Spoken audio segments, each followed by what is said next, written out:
The moment Sophia Reyes heard them laughing, she knew her life was about to split in two. Through the crack in the dining room door, she watched Dominic Varela, the man whose word could end careers, relationships, lives, lean back in his chair and smile at something vile. They were betting on her. On whether a housemaid could survive a night among the city's elite. Whether she'd crack under the weight of their ridicule. The gala was in 3 weeks. They'd already picked out her humiliation like selecting wine, but what they didn't know, what none of them could possibly know, was that Sophia Reyes had stopped breaking a long time ago. Before you hear what happened next, do me a favor, drop a comment with the city you're watching from. I want to see how far this story travels. And if you stay until the end, you'll see why this night changed everything. Hit that like button, and let's begin. The Varela mansion didn't feel like a home. It felt like a museum dedicated to the religion of money. Cold marble floors that echoed every footstep. Chandeliers that cost more than most people earned in a decade. Paintings whose value was discussed more often than their beauty. Sophia had worked there for 2 years, and in all that time she'd perfected the art of being invisible. She moved through rooms like smoke, cleaning what was already clean, straightening what was already straight. The family didn't notice her. The staff barely acknowledged her. She preferred it that way. Invisibility was safety. Invisibility was survival. But tonight, invisibility failed her.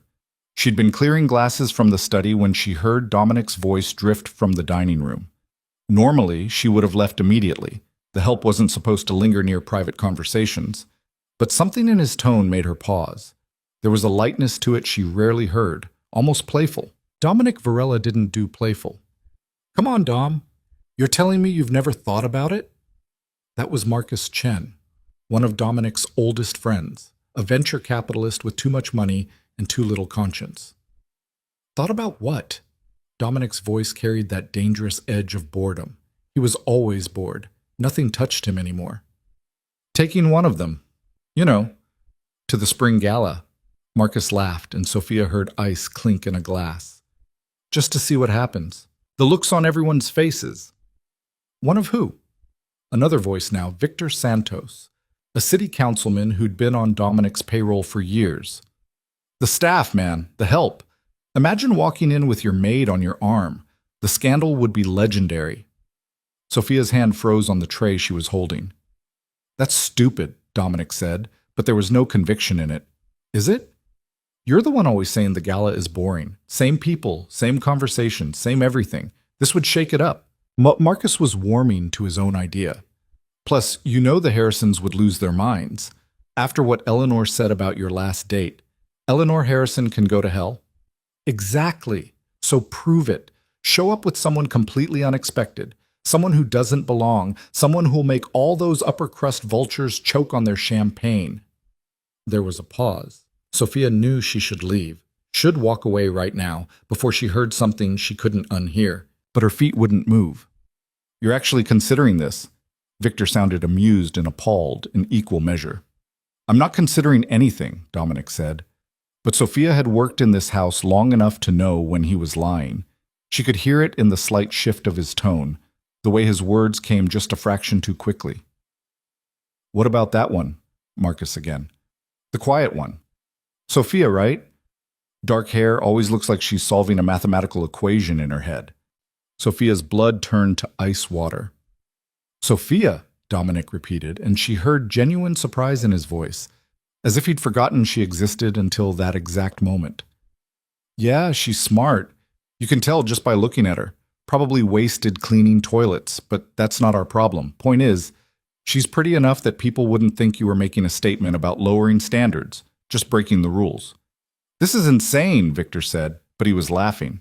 It's perfect, Marcus countered. Think about it, Dom. You walk in with your maid, everyone whispers, Eleanor's head explodes. You have the best night you've had at one of those things in years. And then Monday morning, everything goes back to normal. She goes back to dusting your bookshelves, and you go back to running the city. Harmless fun. Harmless, Dominic repeated, tasting the word. Sophia felt something cold and hard forming in her chest, a stone where her heart used to be. I'll make it interesting, Marcus said. 5,000 says you don't have the balls to do it. 5,000? Victor whistled. I'm in on this. Another 5 says he chickens out before the week's over. You're both idiots, Dominic said. But Sophia heard the shift in his voice. The challenge had hooked him. Dominic Varela didn't back down from challenges, no matter how stupid. So you'll do it? There was a pause that seemed to stretch for hours. Sophia stood in the hallway, tray in her hands, barely breathing. Yeah, Dominic finally said. Yeah, why not? Could be fun. The laughter that followed was the kind men make when they think they're being clever, when they think they're getting away with something. Sophia set the tray down on the nearest table with shaking hands, careful not to make a sound. Then she walked away, her shoes silent on the marble floor, her face carefully blank. She didn't go back to the kitchen. Instead, she went to the small bathroom off the servants' quarters and locked the door. She stood there for a long moment, staring at her reflection in the mirror. Dark eyes and a pale face. Hair pulled back in the same simple bun she wore every day. The gray uniform that made her look like every other invisible woman who cleaned rich people's houses. She waited for tears to come. For anger. For something. What came instead was clarity. They thought she was a joke. A prop. Something to drag out for entertainment and put back in the cupboard when the game was over. Dominic Varela, the man who ran this city from behind closed doors, who made politicians sweat and business owners tremble, was going to parade her in front of everyone who mattered as a punchline. $5,000. That's what her humiliation was worth to them. Sophia looked at herself for a long moment. Then she smiled. It wasn't a happy smile. Okay, she whispered to her reflection. Let's see how this plays out. The next morning, Dominic found her in the library. She was dusting the shelves, a task that never truly ended because Dominic kept buying books he never read. She heard him enter but didn't turn around, kept her movements steady, her breathing even. Sophia. Now she turned, her face arranged in the same polite blankness she always wore. Yes, Mr. Varela? He looked uncomfortable. Good. Dominic Varela, in his custom suit that cost more than she made in 6 months, shifting his weight like a nervous teenager. She waited.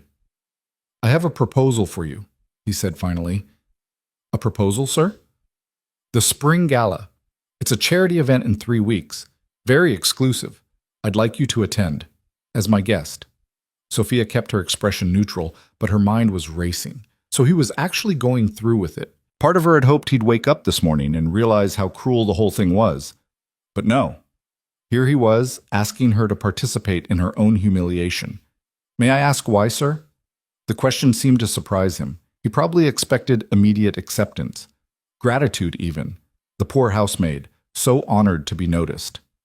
Does it matter? He asked, an edge of irritation creeping into his voice. Yes, she said simply. They stared at each other. Sophia watched him calculate, trying to figure out what answer would get him what he wanted. She could see the lie forming before he spoke it. I think it would be good for you. Exposure to that world. Could open doors. Doors to what exactly? Networking. Opportunities. You're clearly intelligent. Too intelligent to be dusting books forever. And yet here I am, sir, dusting your books. His jaw tightened. He wasn't used to being challenged, especially not by the help. It's a generous offer, Sophia. It's an unusual offer, she corrected, which makes me wonder about the motivation behind it. For a moment, she thought he might fire her. His eyes went cold in that way she'd seen before, when business associates pushed too hard or asked for too much. But then something shifted in his expression. Curiosity, maybe. Or surprise that she wasn't playing the role he'd expected. Does it matter? He asked again, but this time it sounded like a genuine question. Sophia set down her dustcloth. She turned to face him fully, her hands folded in front of her. When she spoke, her voice was calm and clear. I'll go. On one condition. You're negotiating? He almost laughed. Yes, sir, I am. What's the condition? You fund a literacy program. At the community center on 5th Street, they've been trying to raise money for 2 years to expand their adult education classes. Full funding for 3 years. Books, teachers, space. Everything they need. Dominic stared at her. That would cost less than you spent on the painting in the east hallway, she interrupted. The one you bought last month and haven't looked at since. He was quiet for a long moment. She could see him reassessing, recalculating. She wasn't supposed to know what he spent on art, wasn't supposed to pay attention to anything beyond her assigned tasks. Why do you care about a literacy program? He asked. Because I used to volunteer there, before I had to drop out of school to take care of my mother, before I ended up here dusting your books. She kept her voice level, factual. They helped me. I'd like them to help others. And if I say no, then I say no to your proposal, and you can find someone else to amuse your friends with. His expression went very still. What did you say? Damn. She'd shown her hand too clearly, but it was too late to take it back now. I know why you're asking me, Mr. Varela. I'm not stupid, and I'm not naive.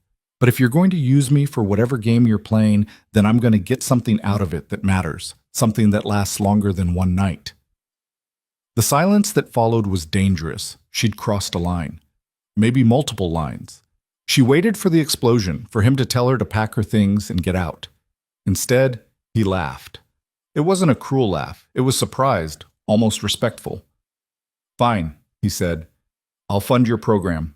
3 years. Full support. I want it in writing. Of course you do. He pulled out his phone, typed something quickly. My lawyer will have the paperwork ready by tomorrow. You can review it before you sign. Thank you, sir. Stop calling me sir. If you're going to be my date for the gala, we should probably be on a first-name basis, at least in private. As you wish, Dominic.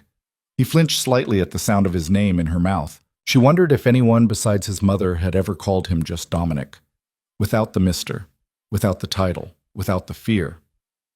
We'll need to get you something to wear, he said. I'll have my assistant arrange for a stylist.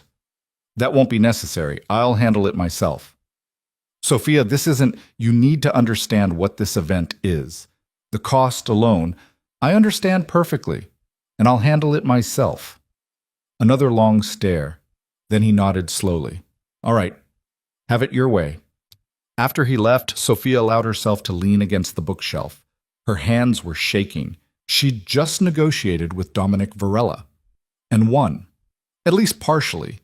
She thought about the 3 weeks she had, 3 weeks to prepare. They thought she would be their entertainment, their cautionary tale. The housemaid who thought she could play dress-up with the elite, they had no idea who they were actually dealing with.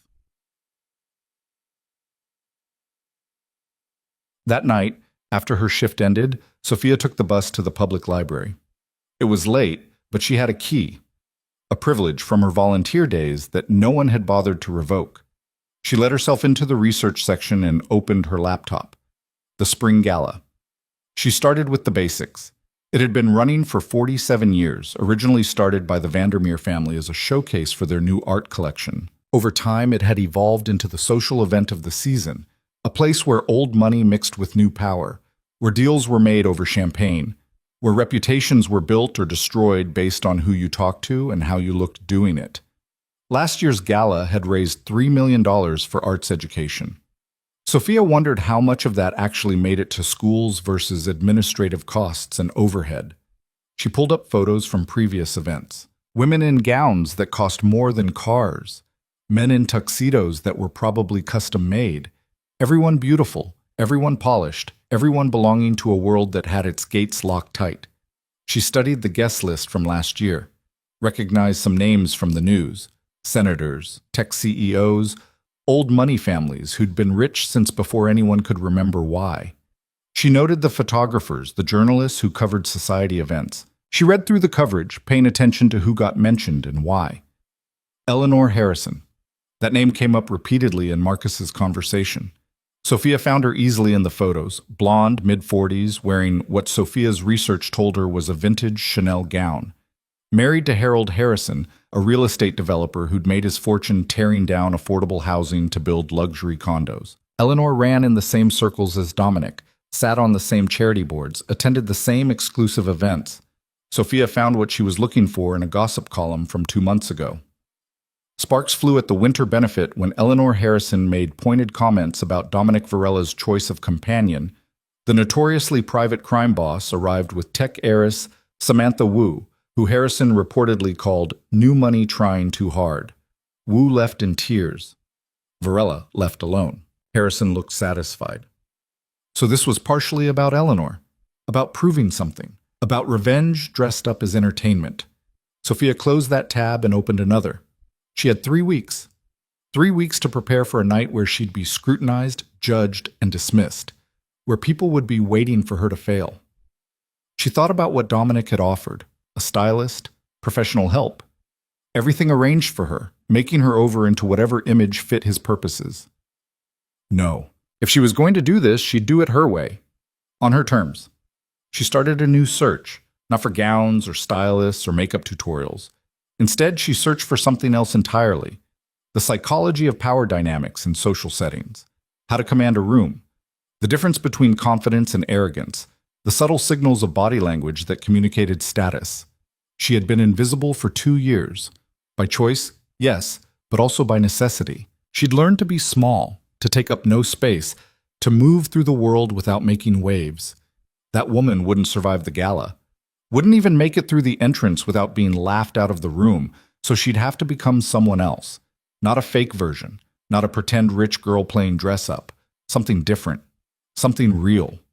Someone who remembered who she'd been before life had backed her into corners and made her choose survival over dreams. Sophia Reyes, before she became the invisible housemaid. Sophia Reyes, who'd been a scholarship student studying literature and philosophy at St. Catherine's University, who'd been on track to graduate with honors, who'd had professors tell her she had a gift for analysis, for seeing patterns others missed, who'd loved Proust and Austen and Baldwin, who could argue about narrative structure for hours, who'd once believed she could teach, could write, could matter, that Sophia had disappeared when her mother got sick, when the medical bills started piling up faster than hope, when she'd had to choose between her education and her mother's care.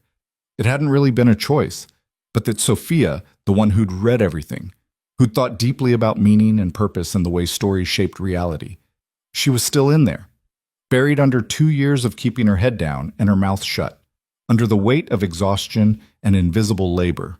The library's fluorescent lights hummed overhead. Sophia's laptop screen glowed in the darkness. She had 3 weeks to excavate herself, to remember how to be visible again. She opened a new document and started writing. Not a plan, not a strategy, just thoughts, memories, pieces of herself she'd locked away.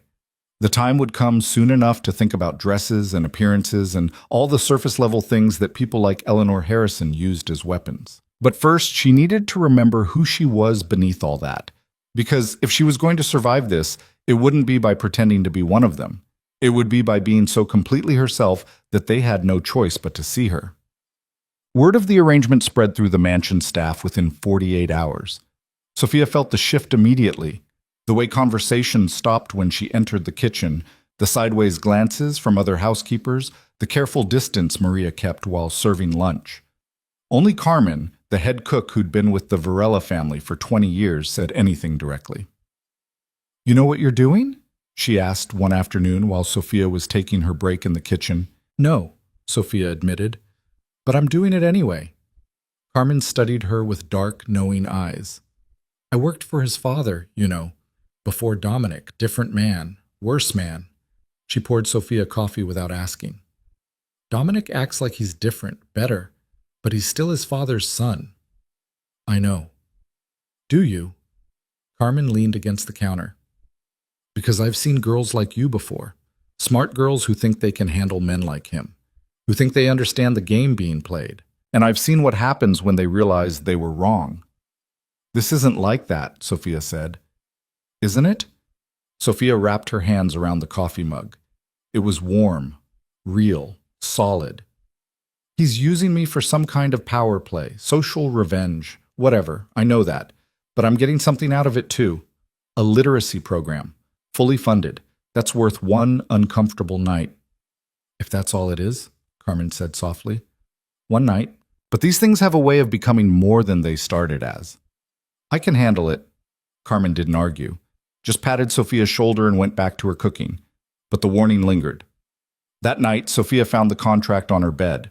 3 years of funding for the Fifth Street Community Center's adult literacy program, signed by Dominic and his lawyer, witnessed and notarized. Legal, binding, real. She read through it 3 times, looking for loopholes, for ways he could back out or reduce the commitment. Found nothing. It was straightforward, generous even. More than she'd asked for in some ways. The budget included money for technology, for updated materials, for outreach programs. She signed her name at the bottom, Sofia Maria Reyes, in the careful handwriting her mother had taught her. The handwriting that said, "Education matters, presentation matters, you matter." The next morning, she left the signed contract on Dominic's desk. Didn't wait for acknowledgement, just went back to work. Dusting the library, washing the windows, maintaining her invisibility while her mind worked on other things. She had 2.5 weeks now. She started walking differently. It was subtle at first, just straightening her spine fully instead of that slight hunch she'd developed from trying to be small, lifting her chin instead of keeping her eyes down, taking up her full space instead of sliding along walls. Some of the staff noticed. She saw Ricardo, one of the groundskeepers, watching her with curiosity as she walked past the gardens. Saw Maria's eyes narrow slightly when Sofia met her gaze directly instead of looking away. She started speaking differently too. Still polite, still professional, but without the excessive deference.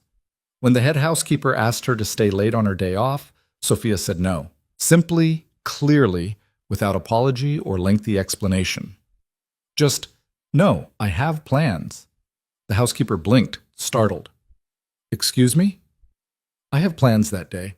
I'm happy to stay late tomorrow if you need coverage, but not on my scheduled day off." "This is highly unusual, Sofia." "Yes," Sofia agreed, "but it's also my right. According to the employment contract I signed." She saw the calculation in the woman's eyes. The realization that firing someone right before they were supposed to attend a high-profile event with the boss would look suspicious, create questions. "Fine," the housekeeper said tightly. "Tomorrow, then."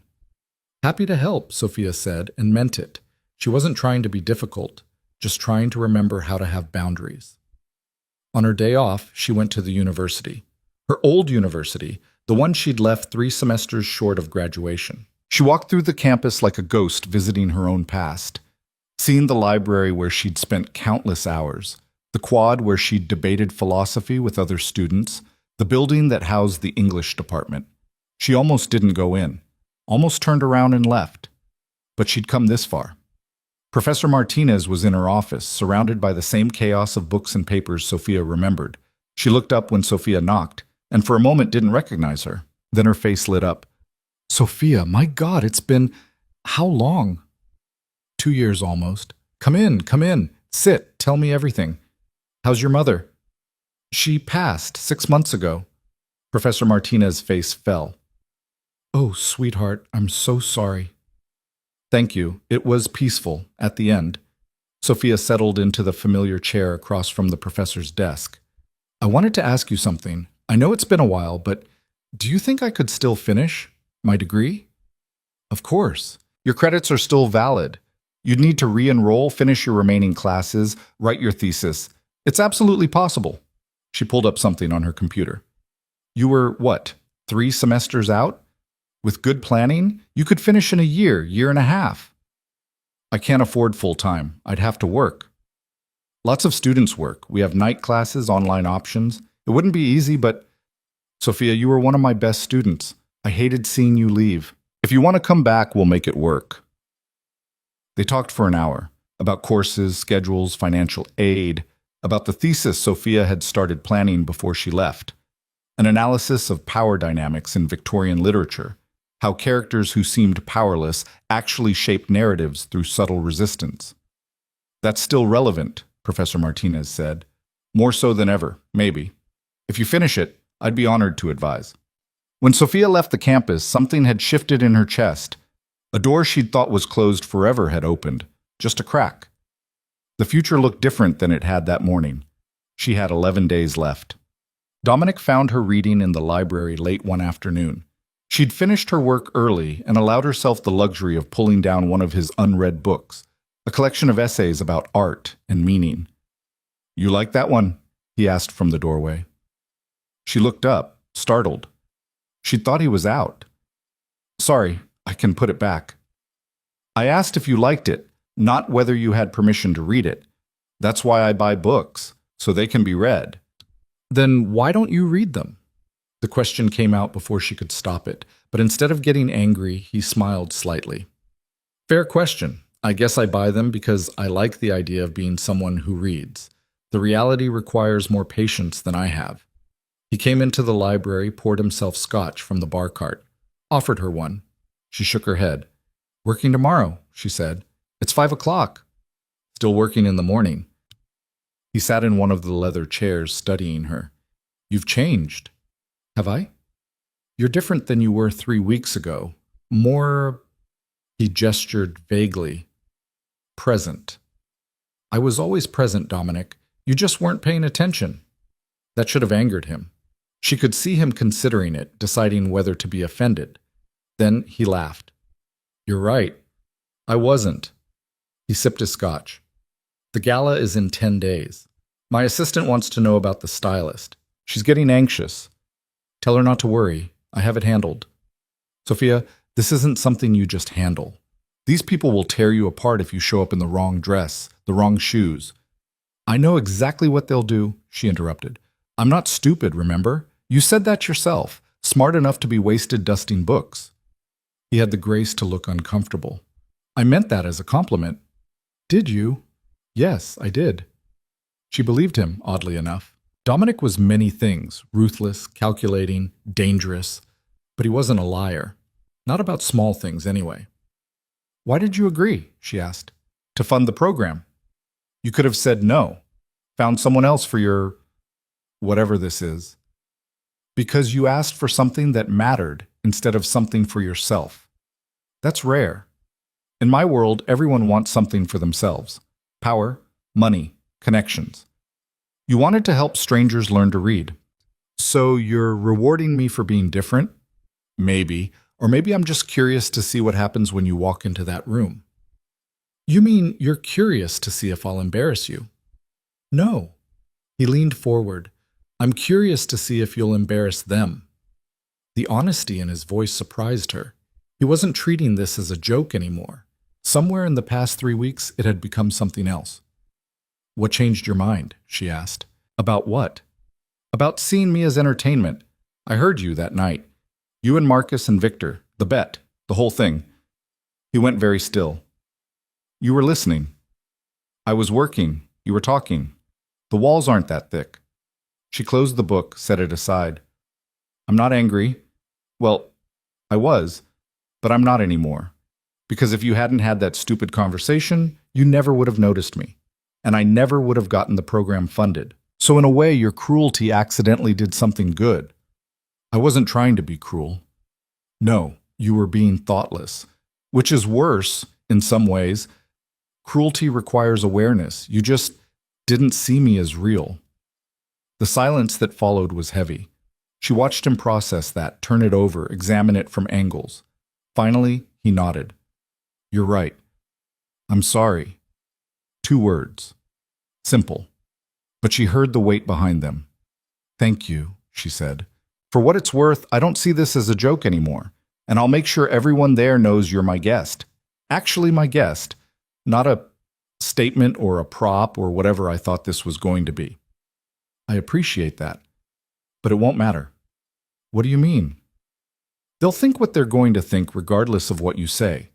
I've made peace with that. The question is whether I've made peace with myself." She stood, smoothed her uniform. Their conversation was over, even if he didn't realize it yet. "Have you," he asked, "made peace with yourself?" Sophia smiled. "Ask me in 10 days. Oh. With 1 week left, Sophia finally addressed the dress. She didn't go to the boutiques Dominic's assistant had suggested. Didn't book appointments at places where her year's salary might cover a hem alteration. Instead, she went to the storage unit where she'd kept her mother's things. It took an hour of searching through boxes to find it. The garment bag was dusty, yellowed with age. Inside was her mother's wedding dress from 1995. Cream-colored silk, simple lines, elegant without being flashy.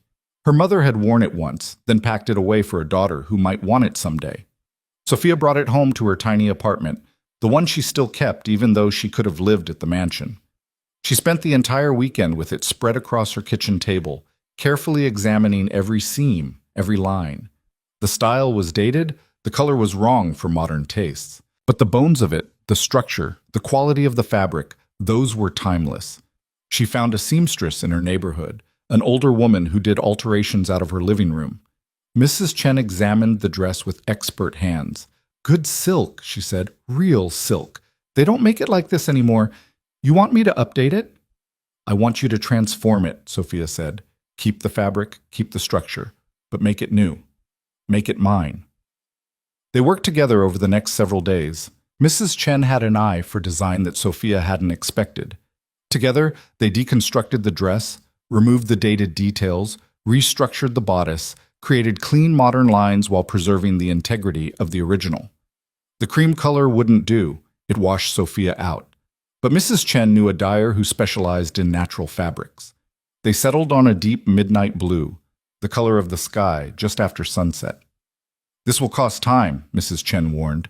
The dyeing, the reconstruction. You need it when? 5 days. 5 days?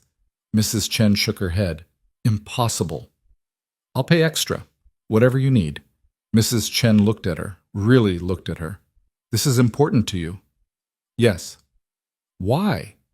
Sophia could have lied. Could have said it was just a party, just a dress. But Mrs. Chen's eyes were knowing, patient. Because I need to remember who I am, Sophia said simply. And this, my mother's dress, made new, that feels right. Mrs. Chen nodded slowly. Come back in 4 days. 3 days before this gala, Dominic called Sophia into his study. We need to talk about logistics, he said. The event starts at 8. I'll pick you up at 7:30. Where should I send the car? I'll meet you there. Sophia, that's not... I'll meet you there, she repeated firmly. I'll arrive at 8:15, not with you, on my own. He frowned. Why? Because if I arrive with you, I'm your accessory. If I arrive on my own, I'm your equal. There's a difference. The whole point is that we're together. The whole point was that you wanted to shake things up, make a statement. I'm giving you a better one. She met his eyes. Trust me. This isn't what we agreed to. We agreed I'd attend as your guest. We agreed you'd fund the program. We didn't agree on arrival times. She softened slightly. Please, let me do this my way. He studied her for a long moment, then nodded slowly. 8:15. Don't be late.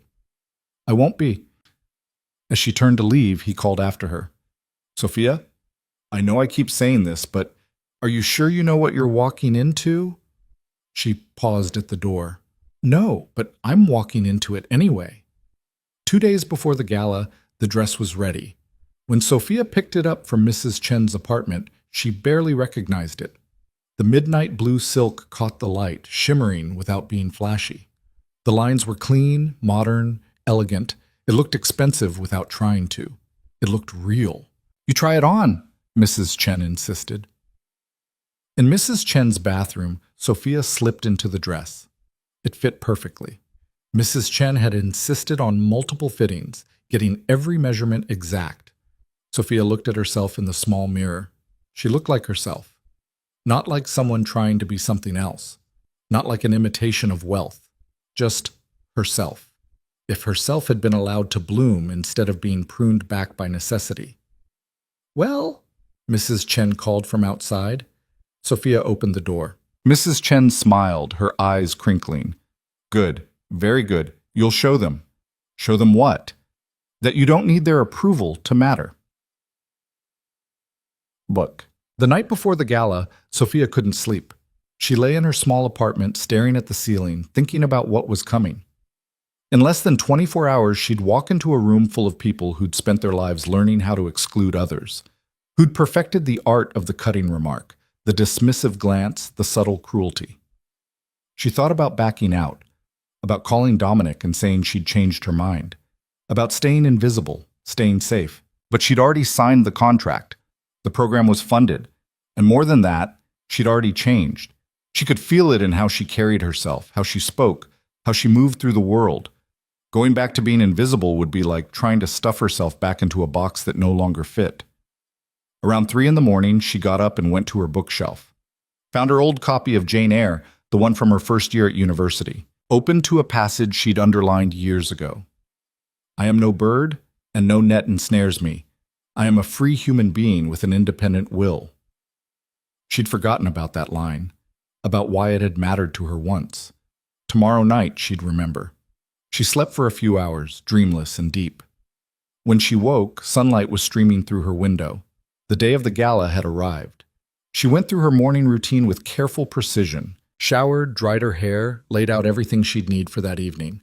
The dress, hanging on her closet door, the shoes she'd found at a consignment shop, elegant heels that didn't scream designer but didn't apologize for existing either, simple jewelry that had been her mother's. At noon, her phone rang. Dominic. "Hey," he said, and she could hear tension in his voice. "Just checking in. You're still coming, right?" "Yes."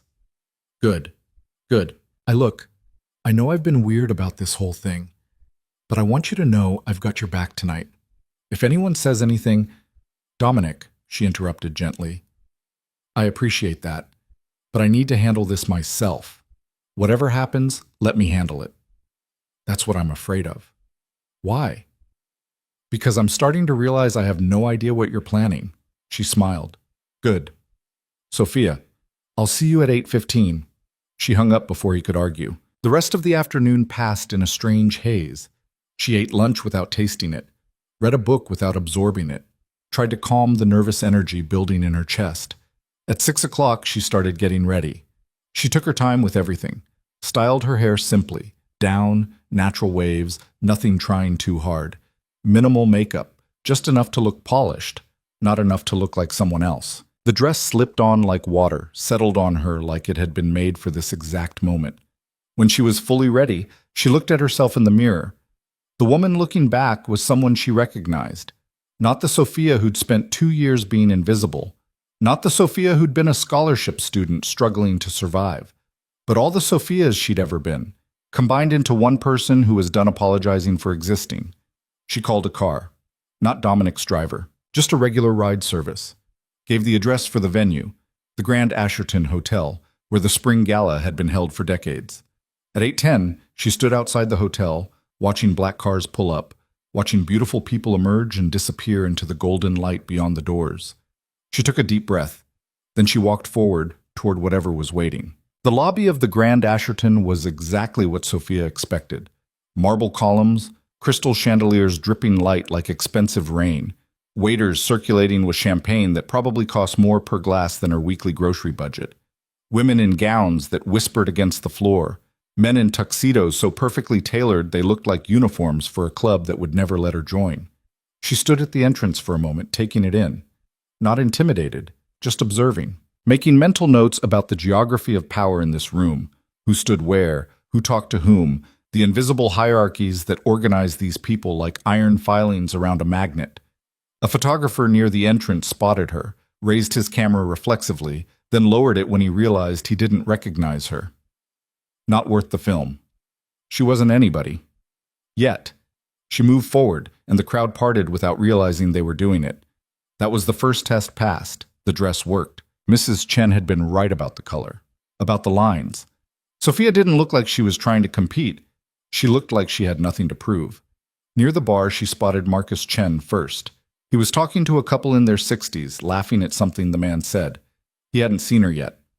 Good. Let him be surprised. She accepted a glass of champagne from a passing waiter, more as camouflage than anything else. Took a sip. It tasted like money and poor decisions. "You look lost." Sophia turned.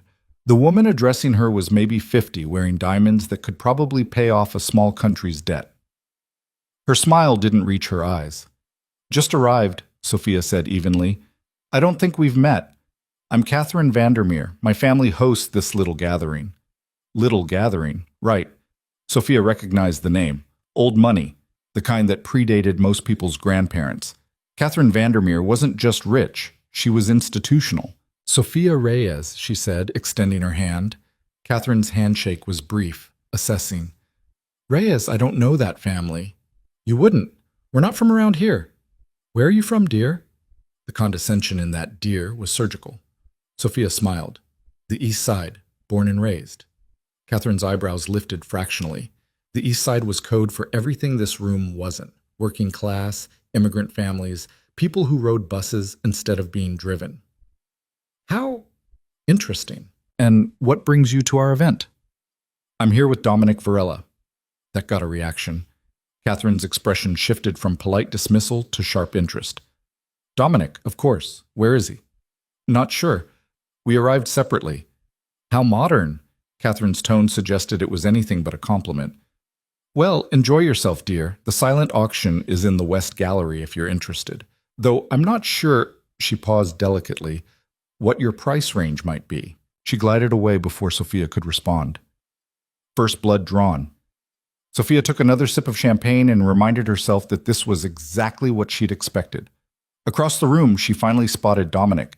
He was surrounded by a cluster of men in tuxedos, all talking at once, competing for his attention. He looked bored. Then he glanced toward the entrance, probably checking for her, and went still. Their eyes met across the crowd. Sophia raised her champagne glass slightly. A small acknowledgement, nothing more. He excused himself from the group and started toward her, but before he could cross the room, Eleanor Harrison intercepted him. Sophia recognized her from the photos, blonde hair and an elaborate updo, wearing a gown that screamed designer label. Eleanor put her hand on Dominic's arm, leaned in close to say something, laughed at her own joke. Dominic's response was polite but distant. He was trying to extract himself, but Eleanor wasn't making it easy. First time at one of these? Sophia turned to find a man about her age, maybe slightly older, standing beside her. He had kind eyes and a slightly rumpled tuxedo that suggested he was as uncomfortable in formal wear as she was. That obvious? She asked. Only because you're the only person here who looks like they're actually paying attention. He extended his hand. David Park. Reporter. I cover these things for the Metropolitan. Sophia Reyes. You here with someone or just brave? She smiled despite herself. Jury's still out on which one it is. Well, for what it's worth, you're already causing a stir. Catherine Vandermeer doesn't usually talk to people she doesn't know, and she definitely doesn't look that flustered afterward. I flustered her? You're an unknown variable. These people hate unknown variables. David sipped his drink. So who are you really? Because you're clearly not... He gestured vaguely at the room. One of them. Does it matter? Probably not, but I'm curious. It's an occupational hazard. Before she could answer, Victor Santos materialized beside them. He looked different than he had at Dominic's dinner, less relaxed, more politician. His smile was practiced. Miss Reyes, he said smoothly. Victor Santos. I don't believe we've been formally introduced. Sophia kept her expression neutral. Haven't we? Something flickered in his eyes. Uncertainty. He couldn't quite remember if they'd met, and that bothered him. I'm a city councilman. I work with Dominic on various civic initiatives. How public-spirited of you, Sophia said. Victor's smile tightened. You're here with Dominic, I understand. News travels fast. It always does, especially when it's unexpected. He was trying to figure her out, recalibrate. How do you two know each other? This was the moment. The question everyone would ask, everyone would want answered. Sophia could lie, could shade the truth, could try to make herself sound more acceptable. Instead, she told the truth. I work for him. I'm his housemaid. The silence that followed was beautiful. Victor's practiced smile froze. David Park choked slightly on his drink. Nearby, a woman in a red gown, who'd clearly been eavesdropping, turned to stare. I'm sorry, Victor said, as if he'd misheard. His housemaid. I clean his house. Dust his books. That sort of thing. You're joking. No. Why would I joke about that? Victor looked around, clearly hoping this was some kind of prank. When he realized it wasn't, his expression went through several rapid changes. Confusion, disbelief, and finally something that looked like anger. Does Dominic know you're telling people this? I assume so. It's not a secret. It's my job. Your job is... Victor stopped himself, clearly trying to recalculate his approach. This is highly irregular. So I've been told. I don't think you understand what you've walked into here. Don't I? Sophia met his eyes directly. This is a charity gala for arts education. People paying large sums of money to feel good about themselves while drinking expensive champagne and making business deals. Seems pretty straightforward. Victor's jaw tightened. You should be careful, Miss Reyes. These people aren't kind to outsiders. Then It's lucky I'm not looking for kindness. He stared at her for a long moment, then walked away without another word. David Park whistled low. Well, that was something, he said. You actually work for Dominic Varela? I actually do. And you just told Victor Santos, who is one of the biggest social climbers in this city, that you're a housemaid? Seemed relevant. David laughed. Actually laughed. You know what? I like you. You're either incredibly brave or incredibly stupid, and I haven't figured out which yet. Can it be both? Usually is. He pulled out a business card. If you survive tonight and ever want to tell your side of whatever story this turns into, call me. I promise to be fair. She took the card, slipped it into the small clutch she'd brought. Thanks. Don't thank me yet. The sharks are circling. He was right. Sophia could feel the attention now, the way conversations were shifting, people glancing her direction and then quickly away. The news was spreading. The housemaid. Dominic's housemaid. At the spring gala.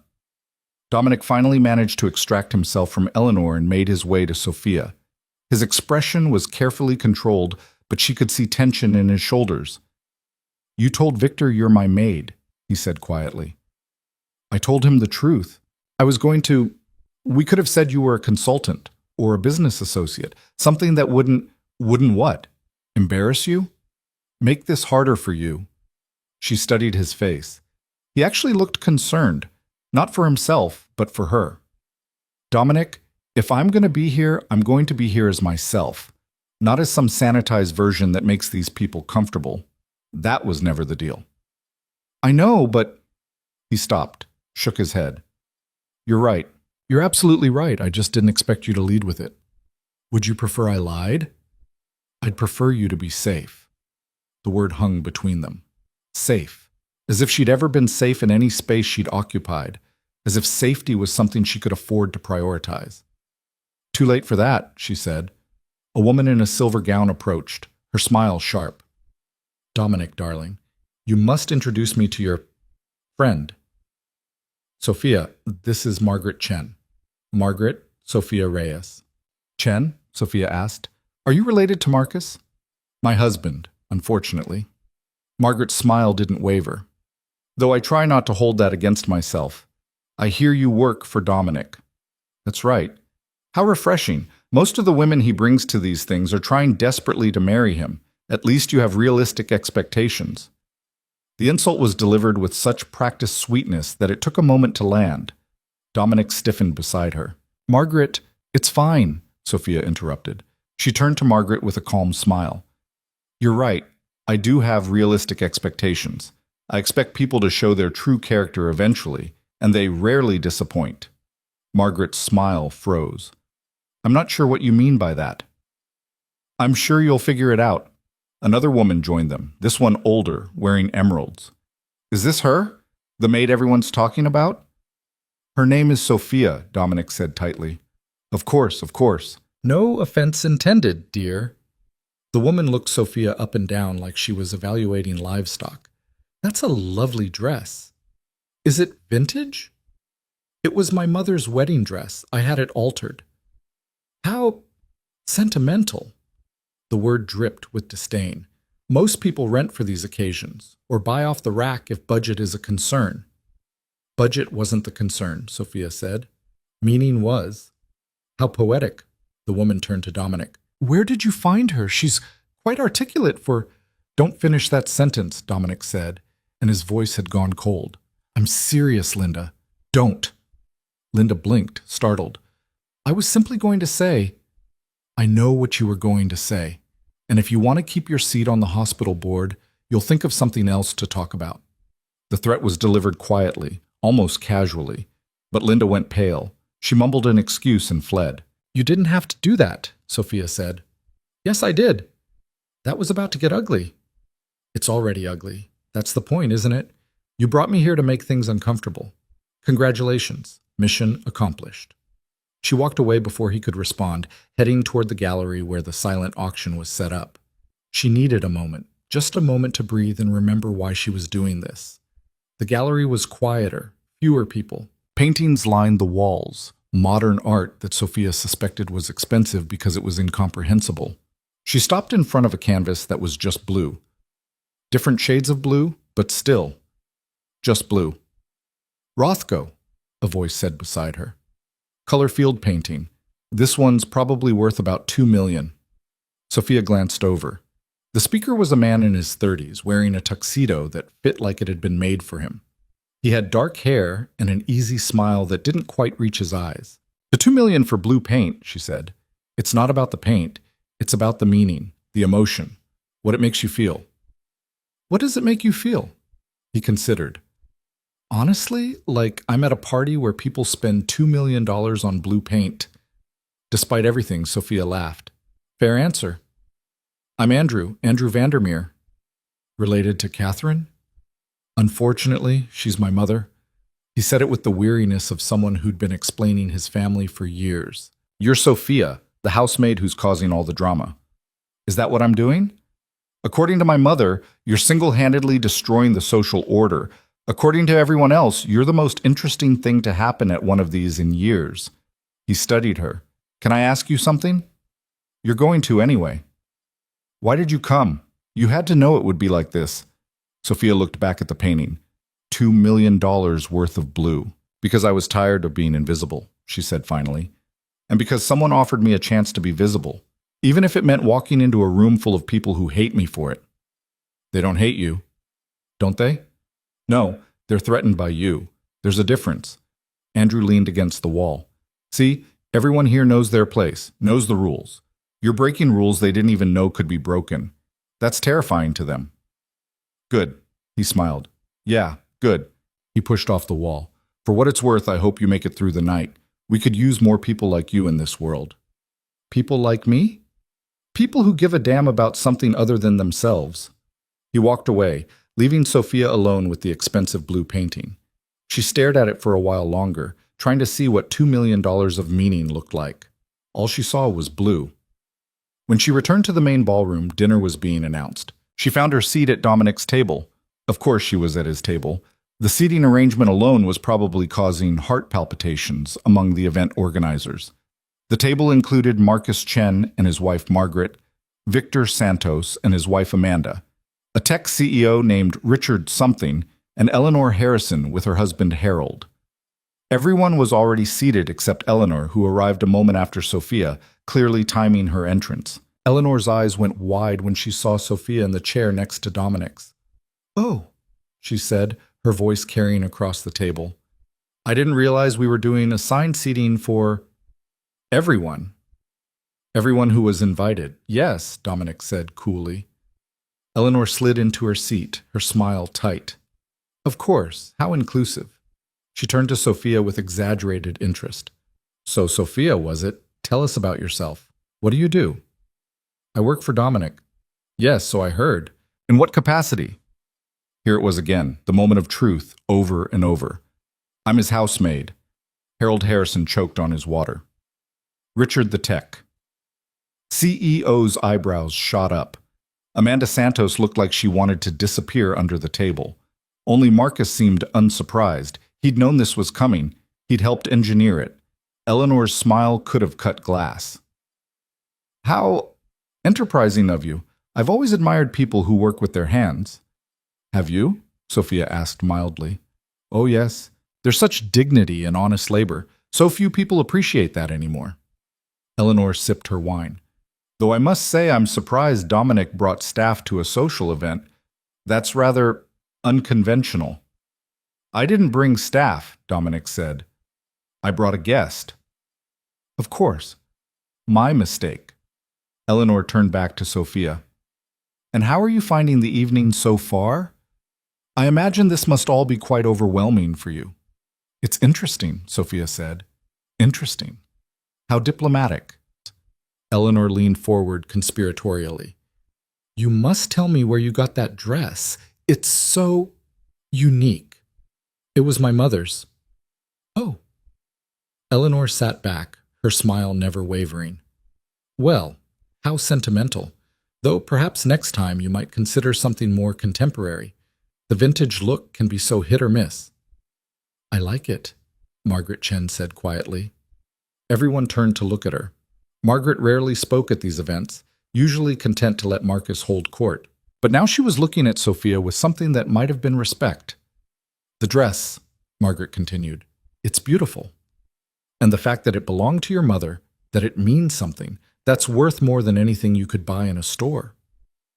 Eleanor's expression went frigid.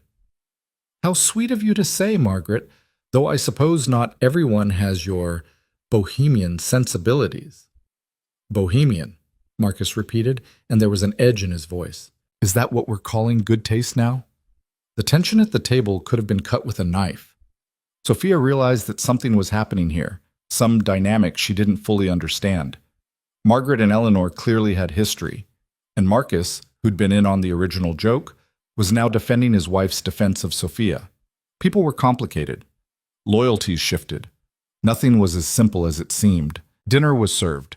Some kind of fish that probably cost more per plate than Sophia made in a week.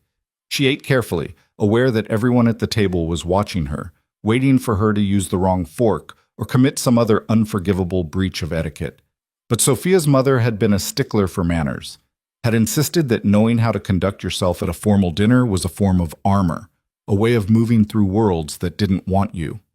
Sophia knew which fork to use, knew how to pace herself through courses, knew how to hold a wine glass and when to drink. She saw Eleanor's disappointment when no social gaffes materialized. "So, Sophia," Victor's wife Amanda said, clearly trying to change the subject, "do you have family in the city?" "Not anymore. My mother passed away 6 months ago." "Oh, I'm so sorry. And your father?" "Never knew him." Amanda looked uncomfortable, clearly regretting the question. "That must have been difficult." "It was what it was." "And you didn't have other family, siblings?" "Just me and my mother." Eleanor seized on this. "So you've been entirely on your own since she passed. How frightening that must be. No safety net, no support system. I can't imagine." "Can't you?" Sophia met her eyes. "I would think everyone here understands being alone. You just hide it better behind money and social connections." The table went quiet. "That's quite a philosophical statement," Eleanor said coolly, "though I'm not sure it applies to those of us who've built actual communities and relationships." "As opposed to what? People who've bought their way into communities? Who maintain relationships only as long as they're useful?" "Sophia," Dominic said quietly. "No, no," Eleanor said, her smile sharp. "Let her speak. I'm fascinated by this perspective. Please, Sophia, tell us more about the emptiness of our lives. You clearly have insights we're all missing." Sophia took a sip of water, considering. She could back down now, could apologize, could retreat into silence and let the moment pass. Or she could double down. "I wasn't talking about emptiness," she said. "I was talking about loneliness. There's a difference. You can be surrounded by people and still be lonely. In fact, I'd argue that's the most common kind of loneliness. The kind where you're in a room full of people who know your name and your net worth and your social standing, but don't actually know you. And you think you know us?" Harold Harrison spoke for the first time, his voice hard. "I think I see you more clearly than you see yourselves." "Based on what? A few hours at a party?" "Based on 2 years of being invisible in spaces like this, of watching how people behave when they think no one's paying attention, of listening to conversations that happen when the help is in the room." Marcus went very still. He knew. He knew she'd heard. "The help is always in the room," Sophia continued softly. "We're always listening. We're always watching. You just never notice because noticing would require acknowledging that we're people, that we have thoughts and opinions and the ability to judge you the same way you judge us." "This is incredibly inappropriate," Eleanor said, but her voice lacked its earlier confidence. "Is it? I thought we were having a conversation about honesty and community, about what's real and what's performance." Sophia set down her fork. "But if you'd prefer, we can go back to small talk. I can tell you about the weather, or compliment your dress, or ask vapid questions about your vacation home. Whatever makes you comfortable." Dominic was staring at her like he'd never seen her before. Marcus looked like he wanted to disappear. But Margaret was smiling, actually smiling. "I think I like you," Margaret said. "Margaret," Marcus said sharply. "What?" "She's right. Everything she said is right. We do perform. We do hide behind money and connections. We do maintain relationships only as long as they're useful. And we absolutely don't notice the people who keep our lives running because that would require seeing them as equals. This is absurd, Eleanor said. We're being lectured on morality by a woman who does furniture for a living. Better than making a living by tearing people down, Margaret shot back. Excuse me? You heard me. You spend your entire life making other people feel small so you can feel big. At least Sophia's work produces something tangible. What do you produce besides gossip and cruelty? Eleanor's face went red. How dare you? Ladies, Richard the tech CEO interrupted. Perhaps we should let them finish, Dominic said. I'm finding this more interesting than most conversations I have at these things. Eleanor stood abruptly. I won't sit here and be insulted. Then don't, Margaret said calmly. No one's forcing you to stay. For a moment, it seemed like Eleanor might actually leave, but that would be admitting defeat. Instead, she sat back down, her posture rigid, her expression murderous. The rest of dinner passed in uncomfortable silence. When the plates were cleared and people began to drift away from tables, Sophia excused herself. She needed air, needed to be away from the weight of all those stares, all that judgment. She found a balcony off the main ballroom, empty except for the night air and the city lights below. She stood at the railing, breathing deep, trying to process what had just happened. She'd come here expecting to be dismissed, to be patronized, to be treated like a curiosity. She hadn't expected to fight back, hadn't expected Margaret Chen to defend her, hadn't expected any of this to feel so raw and real. That was quite a performance in there. Sophia didn't turn. She recognized Dominic's voice. Wasn't performing. No? He came to stand beside her at the railing. Could have fooled me. You eviscerated Eleanor Harrison in front of half the social register. She started it. She absolutely did. And you finished it. He was quiet for a moment. You know this is going to follow you, right? What you said in there, people won't forget. Good. Good? I meant what I said, all of it. If they hate me for telling the truth, that's their problem. Dominic laughed, low and surprised. You're not what I expected. What did you expect? Someone easier to control. Someone who'd play the role I needed. Someone who'd be grateful for the opportunity and wouldn't make waves. Sorry to disappoint. You didn't disappoint, I mean. He turned to face her. You were right. What you said about loneliness, about being in a room full of people who know your name but not you, that was accurate. Speaking from experience? Always. He looked out at the city. I've built my entire life around being untouchable, unreachable, and somewhere along the way I forgot how to let anyone in, how to be anything other than the role. So what changed? You did. Watching you these past few weeks, watching you reclaim yourself, it made me realize how much of myself I'd given away, how much I'd let this world take from me. Sophia didn't know what to say to that. This version of Dominic, vulnerable, honest, was so different from the man who'd agreed to parade her as a joke. I'm sorry, he said quietly, for how this started, for treating you like a prop, for not seeing you until you forced me to. You already apologized. I know, but I don't think I fully understood what I was apologizing for until tonight, until I watched you walk into that room and refuse to be anything other than exactly who you are. They stood in silence for a while, the sounds of the party muted behind them. They're probably talking about us right now, Sophia said. Definitely.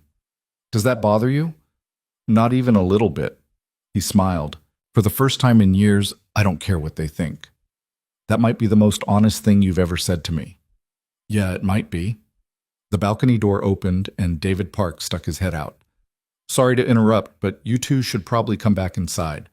Eleanor Harrison is giving an interview to someone from Society Weekly, and I'm pretty sure she's about to say something nuclear. Dominic and Sophia exchanged glances. Should we care? Sophia asked. Probably not, Dominic said.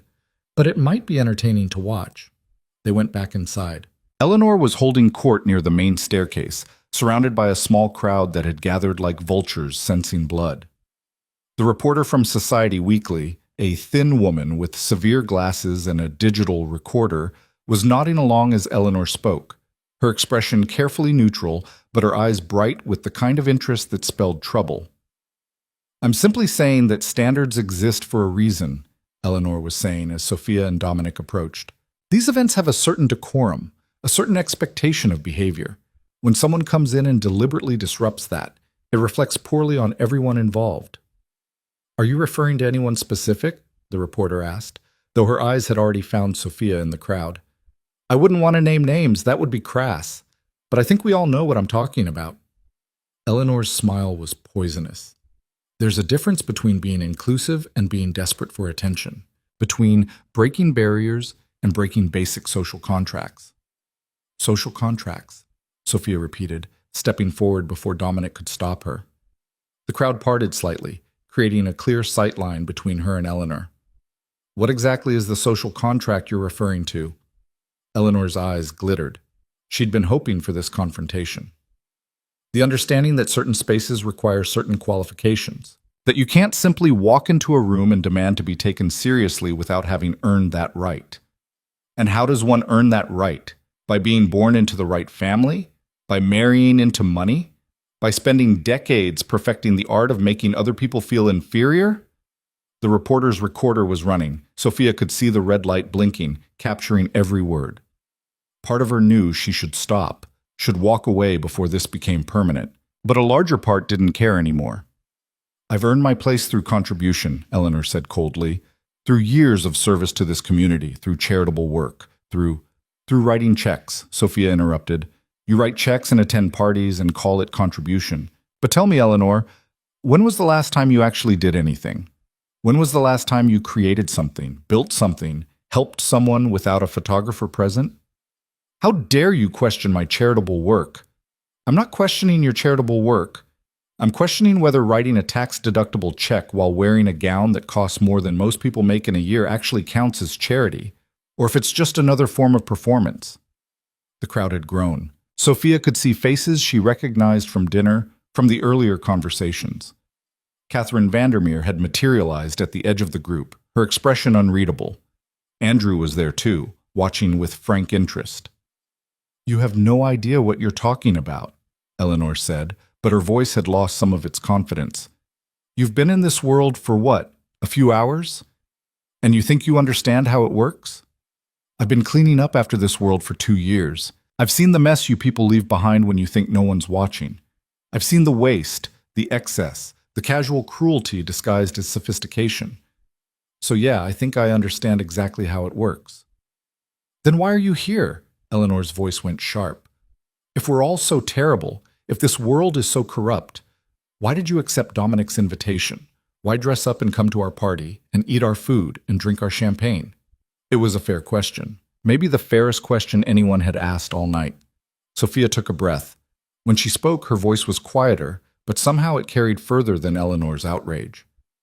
Because I wanted to see if I was right about all of you, about what this world actually is beneath the polish and the pretense. She looked around at the faces watching her. And because someone offered me a chance to fund something that actually matters in exchange for one night of discomfort, a literacy program that will help people like me, people who had to choose between education and survival. So I took the deal. Even knowing it would be like this. How noble, Eleanor said sarcastically. The martyr in designer's clothing. Oh, wait, that's your mother's altered wedding dress, isn't it? How very touching. At least it means something. Margaret Chen's voice cut through the crowd. She'd followed them from the balcony, and now she stepped forward to stand beside Sophia. Unlike that Dior you're wearing that you'll donate to charity next month for another tax write-off. Stay out of this, Margaret, Eleanor snapped. Why? Because you only like it when people stay in their designated boxes? When wives stay quiet and housemaids stay invisible and no one questions the system that keeps you on top? Marcus appeared beside his wife, looking uncomfortable, but not stopping her. Victor Santos was there too, his politician's smile frozen in place as he tried to gauge which way the wind was blowing. This is absurd, Eleanor said. I won't stand here and be lectured by who? Sophia asked. By someone beneath you? Someone who doesn't belong? Someone who reminds you that your position is arbitrary and your power is borrowed. My position is earned. Your position is inherited. You were born into a family with money and connections. You married a man with more money and more connections. and you've spent your entire life mistaking that accident of birth for actual achievement. The silence that followed was absolute. Even the reporter had stopped moving, her recorder still running, but her professional detachment cracked by genuine shock. Eleanor's face had gone white. "You little—" "Careful," Dominic said softly, stepping forward for the first time. "Whatever you're about to say, think very carefully about whether you want it on record." Eleanor turned on him. "This is your fault. You brought her here. You unleashed this what?" Dominic asked. "This woman who refuses to play the game? This person who says what everyone else is thinking but too polite to speak? This is exactly what I brought her here for. To humiliate me? To remind myself what honesty looks like." He turned to the crowd. "All of you. When was the last time anyone in this room said what they actually meant? When was the last time we had a real conversation instead of performing for each other?" "Dominic," Victor said carefully, "you're making a scene." "Good. Maybe we need more scenes. Maybe we need to stop pretending everything is fine while we rot from the inside out." Catherine Vandermeer moved forward, and the crowd parted for her the way water parts for a ship. She looked at Sophia, then at Eleanor, then at Dominic. When she spoke, her voice carried absolute authority. "Eleanor, I think you should leave." Eleanor's mouth fell open. "What?" "You heard me. You've made your feelings clear. You've aired your grievances. Now you're being asked to leave." "This is my event as much as yours." "No," Catherine said flatly. "It's my family's event, and I'm telling you to go. You can come back next year when you've remembered how to behave in public." "You can't be serious." "I'm entirely serious. You have 5 minutes before I have security escort you out." Eleanor looked around wildly, searching for support. Found none. Even her husband Harold had taken a step back, clearly unwilling to go down with her ship. "This is because of her," Eleanor said, pointing at Sophia. "Because some maid says a few clever things and suddenly I'm the villain?" "You made yourself the villain the moment you decided to attack someone for the crime of existing in your space," Catherine said. "Now go." Eleanor gathered what remained of her dignity and swept toward the exit, her husband trailing behind her. The crowd watched her go in silence. When the doors closed behind her, Catherine turned to Sophia. "That was either very brave or very stupid," she said. "I've been hearing that all night." "I imagine you have." Catherine studied her for a long moment. "You're not what I expected when I heard Dominic was bringing his housemaid."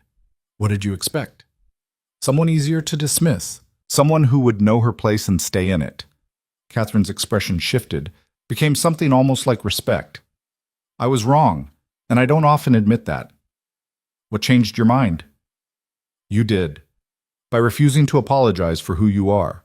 By standing in a room full of people who wanted you to fail and succeeding anyway." Catherine glanced at the reporter, who was still recording everything. "Though you might want to be careful, this will be in every society column by morning." "Let it be," Sophia said. "You realize what this means? You'll be infamous. People will have opinions. Some will admire you. Most will hate you. Your life will never be private again." "My life was never private. I just wasn't paying attention to who was watching." Catherine smiled faintly. "You're going to be trouble, aren't you?" "Probably." "Good. We could use more trouble." She turned to address the crowd that was still hovering, waiting to see what would happen next. "Well, the show's over. Go back to your champagne and your small talk. Try to remember that you actually came here to support arts education, not to watch social blood sport." The crowd dispersed slowly, people breaking off into smaller groups to dissect what they'd just witnessed. Sophia could hear the whispers starting, the hot takes being formulated.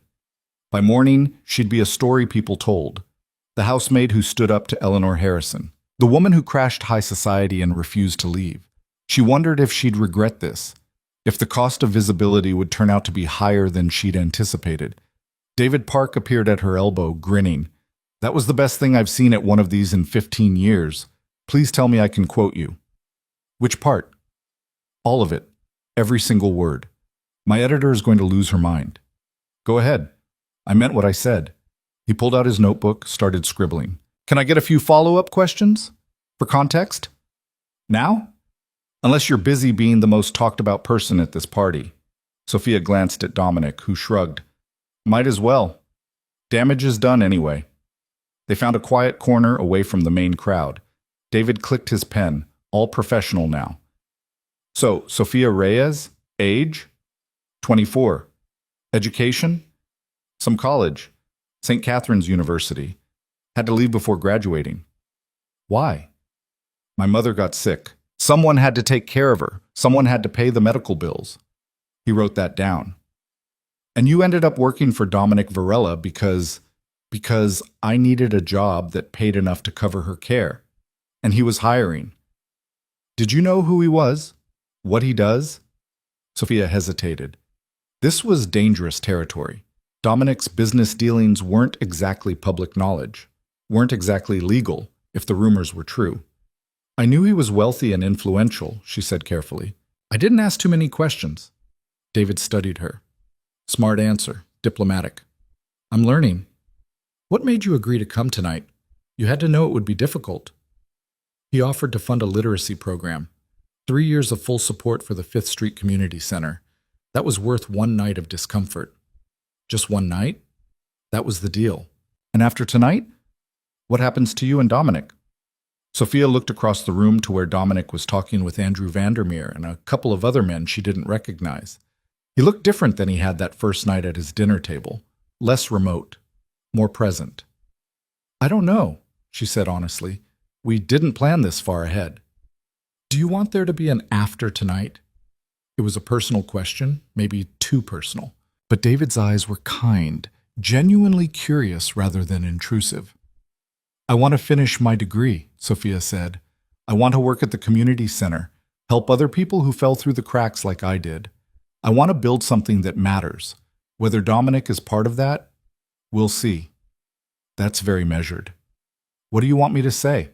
That I'm in love with him? That this is a fairy tale? I'm his employee, David. Tonight was an arrangement, not a romance. Was it? Because from where I'm standing, it looked like something more than an arrangement. Before Sophia could respond, someone tapped her shoulder. She turned to find a woman about her age, wearing a simple black dress that somehow looked more expensive than anything else in the room. Sorry to interrupt, the woman said. I'm Jessica Wu. I just wanted to say thank you. For what? For what you said to Eleanor. Someone needed to say it. I've been coming to these things for 3 years, and every time I do, she finds some way to make me feel like I don't belong. Like new money doesn't count. Like my family's success doesn't matter because we earned it instead of inheriting it. She said that to you? Not in those words, but the implication was clear, so thank you for standing up to her, for not backing down. Jessica walked away before Sophia could respond. But she wasn't the only one. Over the next hour, a steady stream of people approached Sophia, some to thank her, some to express solidarity, some just to introduce themselves, as if her confrontation with Eleanor had granted her some kind of legitimacy she'd lacked before. A young man who'd started a tech company at 19 and been mocked by old money for years. A woman who'd married into wealth and spent a decade being treated like a gold digger. A black entrepreneur who'd built an empire and still got stopped by security at these events. An immigrant who'd made billions but whose accent still got him dismissed at parties. They'd all been where Sophia was, had all felt what she felt, had all wanted to say what she'd said but never found the courage or the moment. You made a lot of allies tonight, Margaret Chen said, appearing beside Sophia as the crowd finally thinned. But you also made enemies. People like Eleanor don't forget, don't forgive. I know. Are you prepared for that? For what comes next? Are you asking as someone who's concerned or someone who's been through it? Margaret smiled sadly. Both. I stood up to Eleanor once, years ago, when Marcus and I were first married. She made my life hell for 2 years. Froze me out of every social circle, spread rumors, made sure I was never invited to anything that mattered. It nearly destroyed my marriage. What changed? I stopped caring what she thought, stopped trying to fit into her world, found my own people, my own purpose. It took time, but eventually I realized her approval was worthless anyway. Do you regret it, standing up to her? Not for a second, but I wish someone had warned me how hard it would be, how lonely. Sophia looked around the ballroom. The gala was winding down now, people beginning to make their exits. The night that had seemed endless was finally approaching its conclusion. I appreciate the warning, she said. I mean it, Sophia. If you need anything, someone to talk to, someone who understands. Call me. Marcus has my number. Or ask Dominic. Why are you being so kind to me? You don't know me. Because I was you once. Young, angry, tired of being invisible. I wish someone had been kind to me then. So I'm being kind to you now. Pay it forward someday. Margaret squeezed her hand and walked away, leaving Sophia alone with her thoughts. The reporter from Society Weekly approached one more time, her notebook filled with scribbled observations. Last question, she said. If you could say one thing to everyone who's going to read about this tomorrow, what would it be? Sophia thought about it. About the girl she'd been 3 weeks ago, invisible and silent. About the woman she was becoming, visible and loud. About all the people who were still invisible, still waiting for permission to be seen. That you're already enough, she said finally. You don't need their approval to matter. You don't need to fit into their boxes to be valuable. And the system that tells you otherwise is broken, so break it back. The reporter smiled. That's a hell of a quote. You can use it. After she left, Sophia found herself alone for the first time all night. The ballroom was nearly empty now, just staff cleaning up and a few stragglers finishing final conversations. She walked to one of the tall windows overlooking the city, watched the lights below. Somewhere out there was her apartment, the community center, the university where she'd left her dreams on hold, the life she'd built out of necessity rather than choice. Tomorrow, that life would still be there. The dishes would still need washing. The floors would still need cleaning, the bills would still need paying, but something had shifted tonight. Some fundamental understanding of who she was and what she was worth. She'd walked into this room expecting to be diminished and had walked out having diminished her diminishers instead. Ready to go? Dominic had appeared beside her, jacket slung over his shoulder, tie loosened. He looked tired but satisfied. Yeah, she said. I think I am. They walked toward the exit together, not touching but moving in sync. At the door, Catherine Vandermeer was saying goodbye to the last few guests. She saw them coming and smiled. Leaving so soon? She asked Dominic. I think we've caused enough trouble for one night. Speak for yourself. I could watch Sophia verbally dismantle people for hours. Catherine turned to Sophia. I meant what I said earlier. You're going to be trouble, but the good kind. The kind that makes people uncomfortable enough to actually change. I wasn't trying to change anyone. I know, that's what makes it effective. You weren't performing revolution, you were just refusing to perform at all. She handed Sophia a business card. My personal number. If you ever want to talk about actually leveraging this moment into something lasting, call me. I have resources, connections, and I'd like to help. Why? Because I'm old enough to recognize when the world needs shaking up, and I'm rich enough to enjoy watching it happen without worrying about the consequences. Sophia took the card, slipped it into her clutch alongside David Parks. The night was ending, but something else was beginning. She wasn't sure what yet. They walked out into the cool night air. Dominic's driver was waiting, but Sophia shook her head. I'll take a cab. Sophia, it's late. I need to think. I need to process this alone.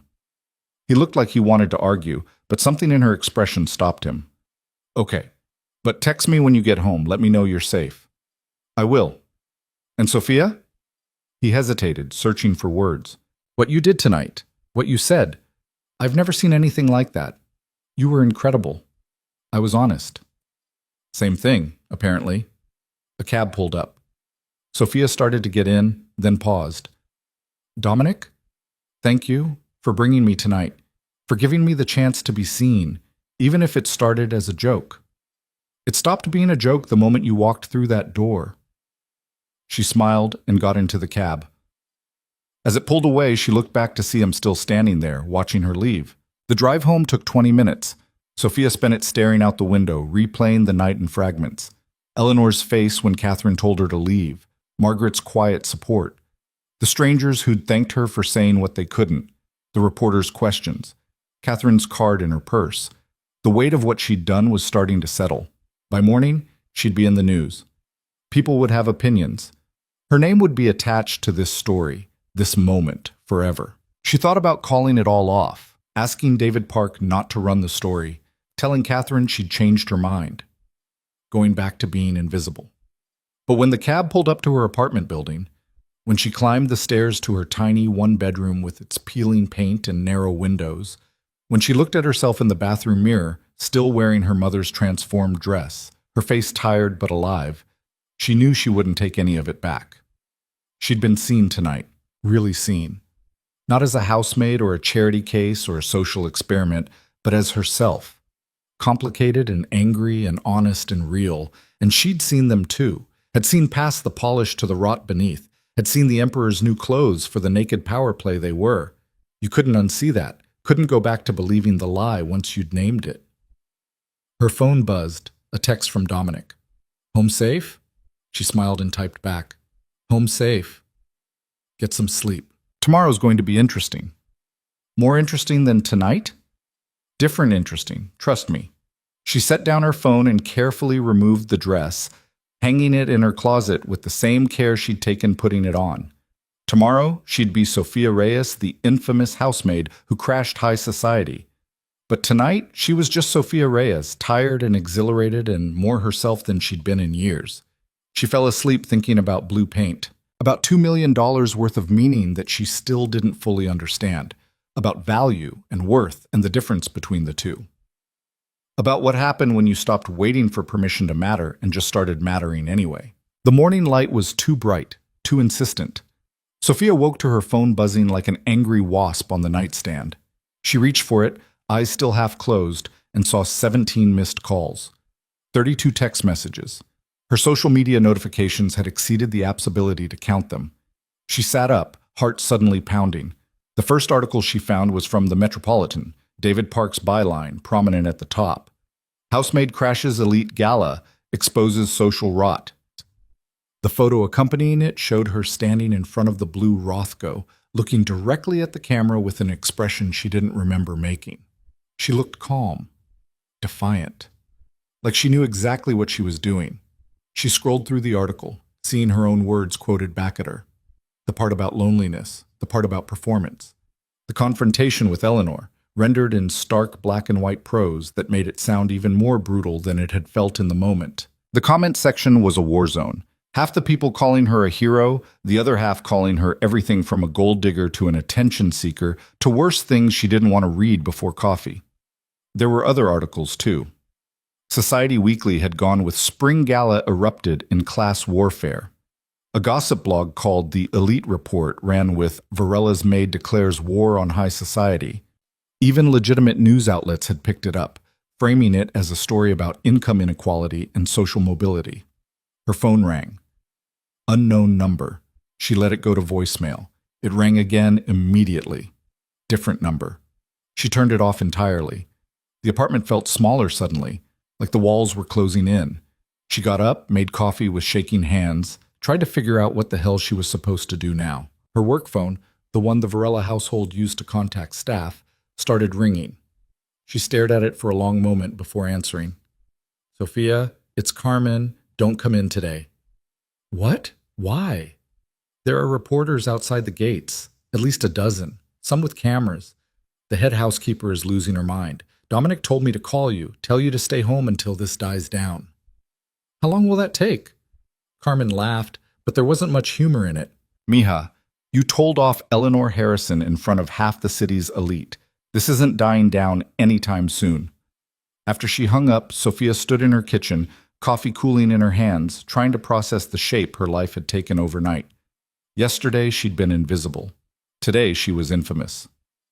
The apartment buzzer rang. She ignored it. It rang again. Then her personal phone lit up with a text from a number she didn't recognize.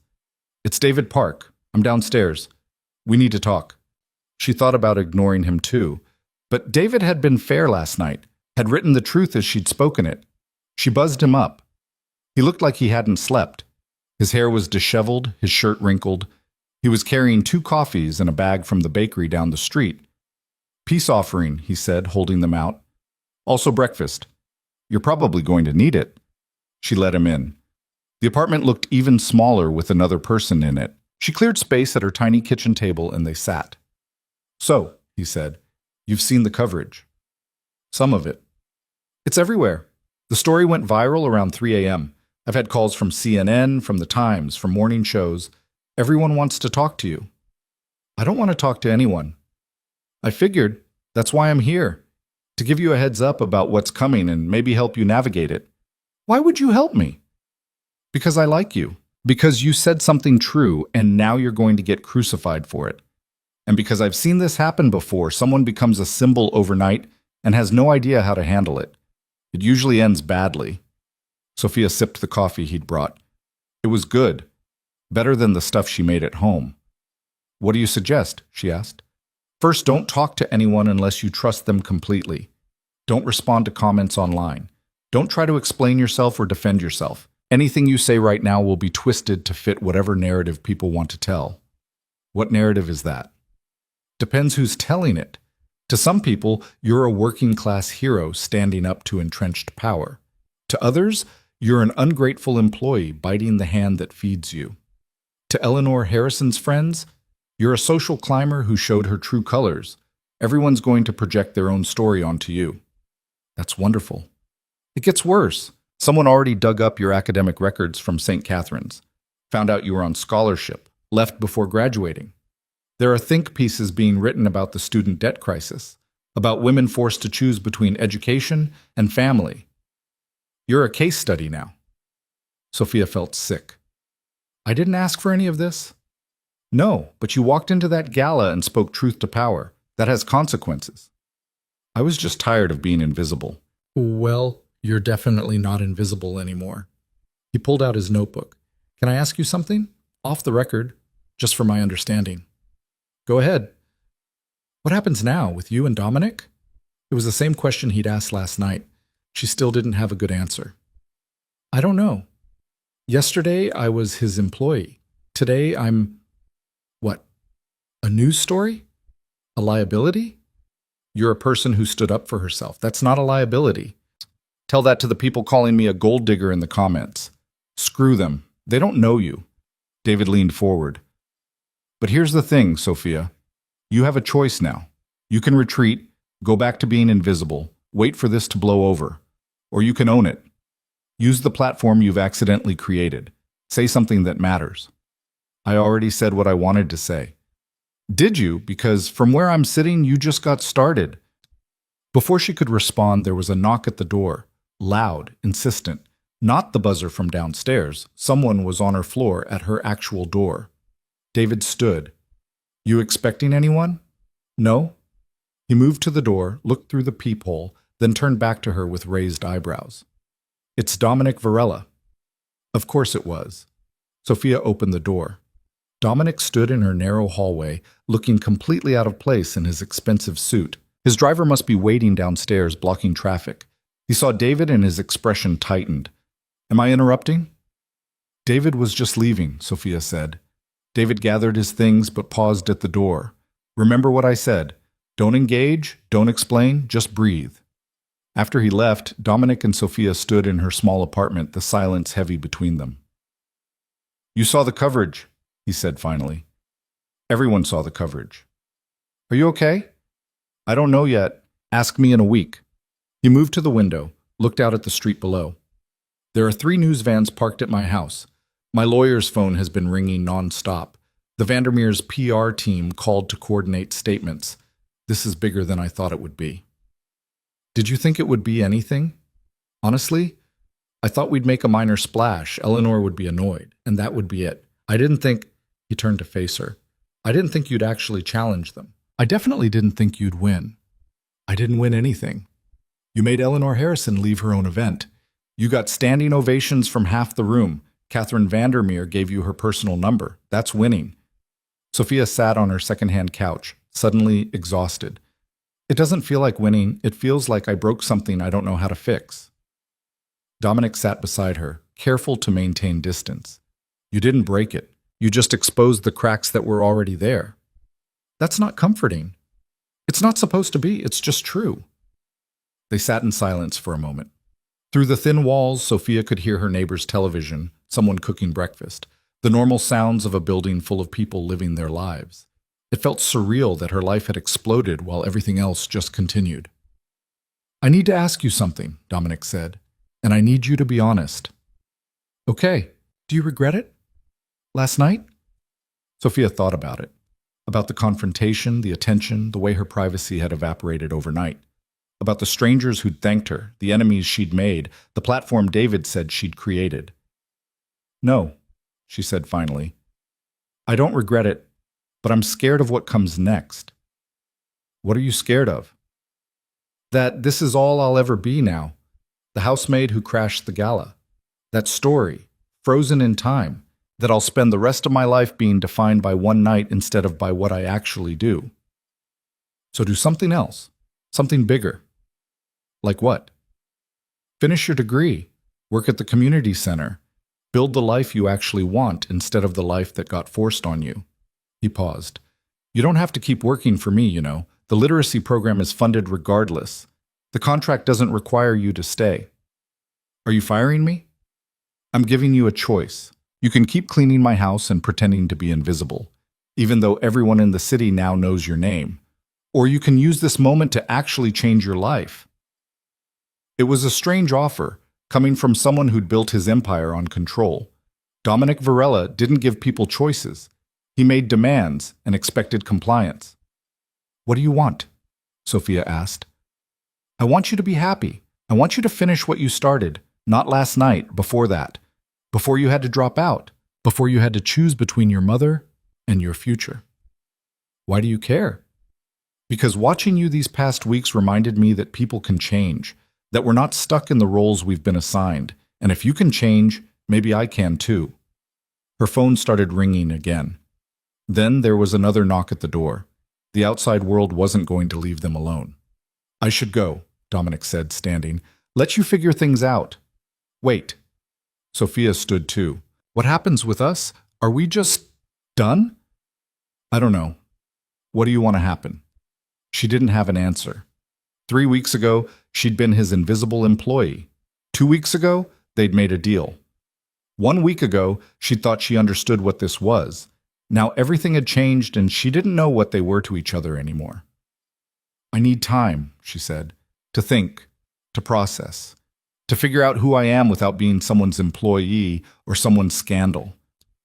Take all the time you need. After he left, Sophia stood in her apartment, listening to the city outside. The phone kept ringing. The neighbors kept living their lives. The world kept turning. She thought about David's suggestion, about owning this moment instead of hiding from it, about what Catherine Vandermeer had said, leverage this into something lasting. She picked up her laptop and started writing, not for publication, just for herself, trying to make sense of what had happened, what it meant, where she went from here. The words came slowly at first, then faster. She wrote about invisibility and visibility, about the cost of speaking truth, about how easy it was to become a symbol and how hard it was to remain human underneath that weight. She wrote until her hands cramped and the sun shifted across her floor. Wrote until she'd processed enough to breathe again. Then she called Professor Martinez. Sophia, I saw the news. Are you okay? I will be. Can we meet? I want to talk about re-enrollment. The next few days were a blur. Sophia didn't leave her apartment, but the world came to her anyway. Interview requests piled up. Her social media following exploded. Someone started a crowdfunding campaign to send her to college that raised $20,000 before she even knew it existed. Carmen came by with food and updates from the mansion. The other staff didn't know what to make of Sophia's transformation. Some were proud. Others felt betrayed, like she'd made their jobs harder by association. Maria had quit entirely, saying she couldn't work somewhere so public anymore. Dominic's different, Carmen said, unpacking groceries into Sophia's mostly empty fridge. Quieter, thoughtful. I've worked for that family for 20 years and I've never seen him like this. Like what? Like he's actually considering who he is instead of just going through the motions. Margaret Chen called, invited Sophia to lunch when things calmed down.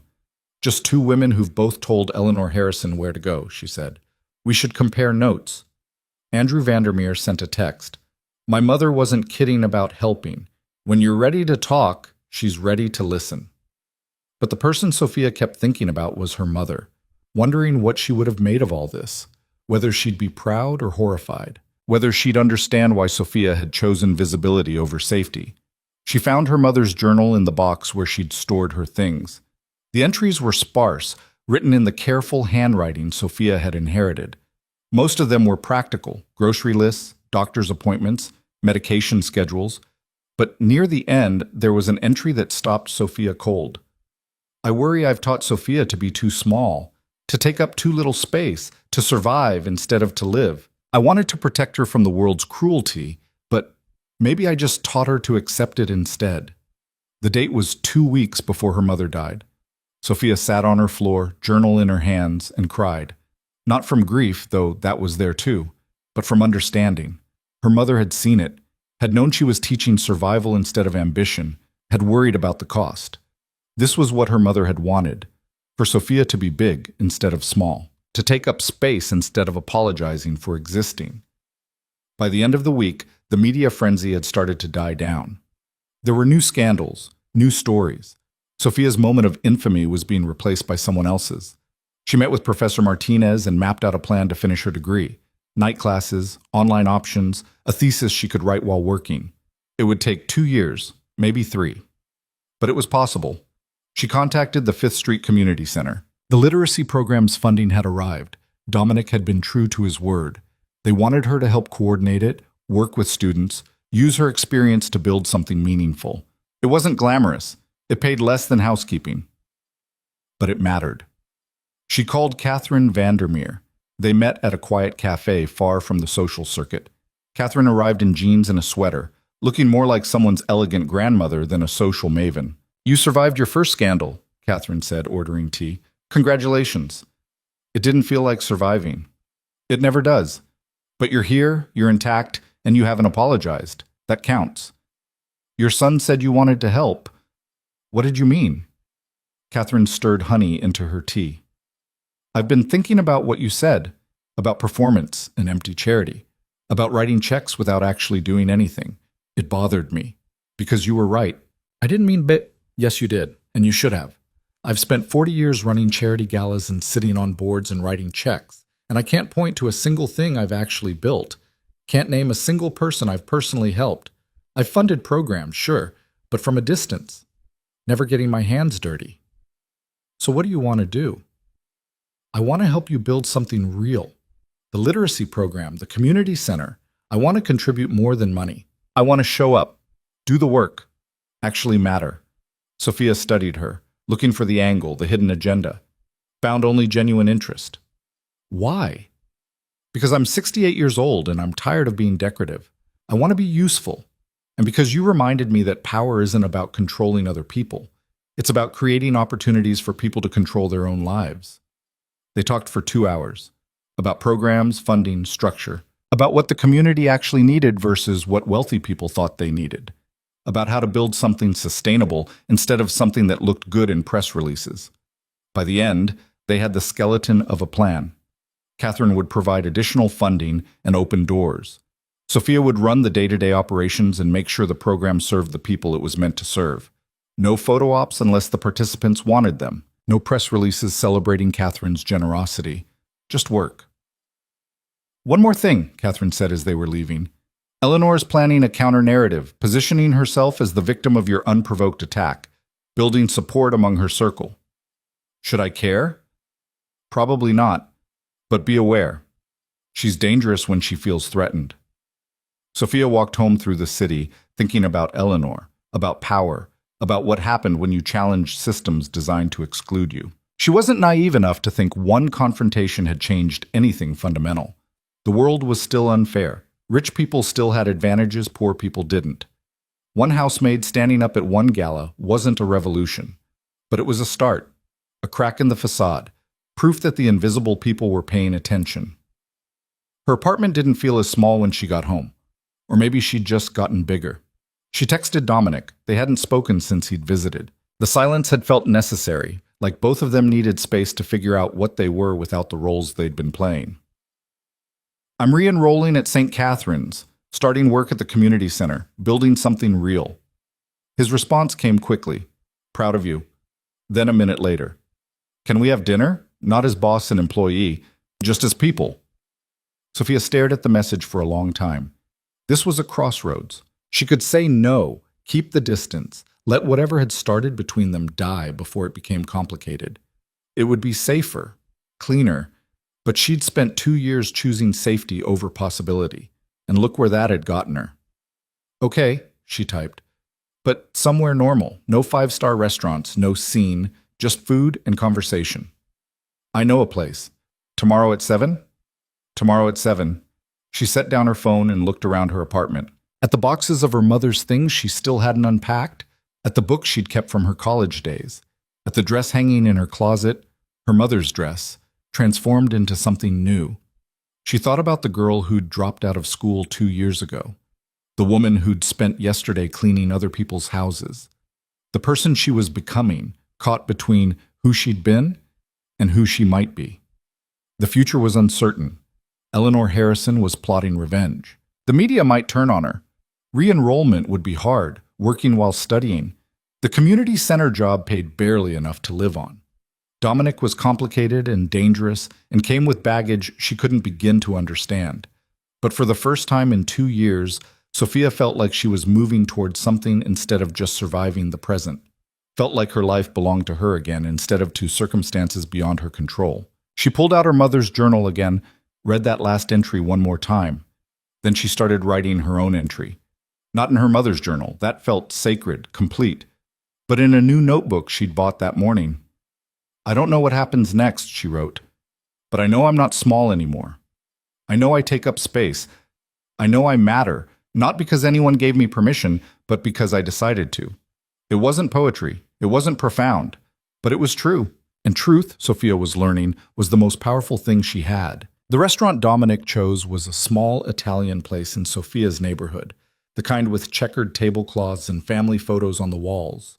She almost walked past it twice, expecting something grander, something more fitting for a man who usually ate at places that required reservations weeks in advance. He was already there when she arrived, sitting at a corner table, wearing jeans and a plain shirt. She'd never seen him in jeans. It made him look younger, less intimidating, more like a person and less like a symbol of power. You look surprised, he said as she sat down. I am. I was expecting somewhere with a wine list longer than my thesis. I thought we agreed on normal. We did. I just didn't think you knew what normal was. He smiled at that, a real smile that reached his eyes. I'm learning. The waiter brought menus and water. Sophia ordered pasta because it was cheap and she was still thinking like someone who counted pennies. Dominic ordered the same thing, which somehow felt significant. So, he said after the waiter left, you're really doing it. Going back to school. I am. Classes start in 2 weeks. Night program, 3 classes to start.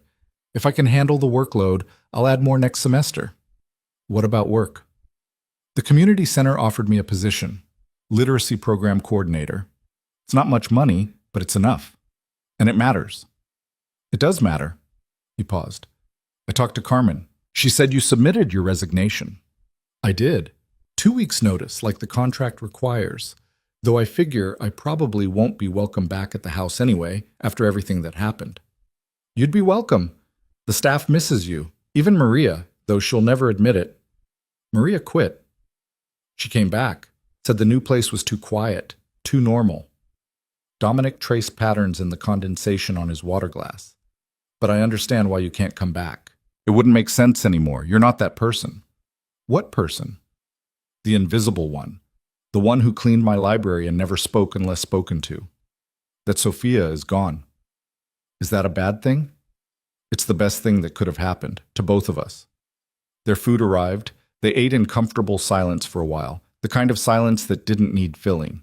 Sophia watched Dominic navigate his pasta like a normal person, not like someone who usually had chefs preparing multiple courses. Can I ask you something? She said finally. Anything. What happened to you after the gala? You said you changed, but what does that actually mean? Dominic set down his fork, considering.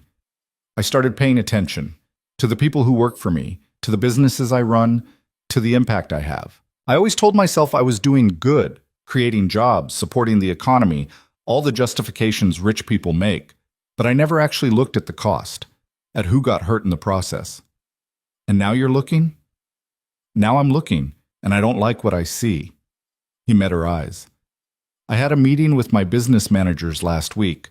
Told them we're changing how we operate. Fair wages across all our holdings. Better working conditions. No more cutting corners to maximize profit. How'd they take that? About as well as Eleanor took you telling her the truth. Lot of resistance, lot of concern about the bottom line. But I'm done optimizing for profit at the expense of people. That's going to cost you. Money I have. Integrity is harder to recover once it's gone. Sophia studied him, looking for the angle, the performance.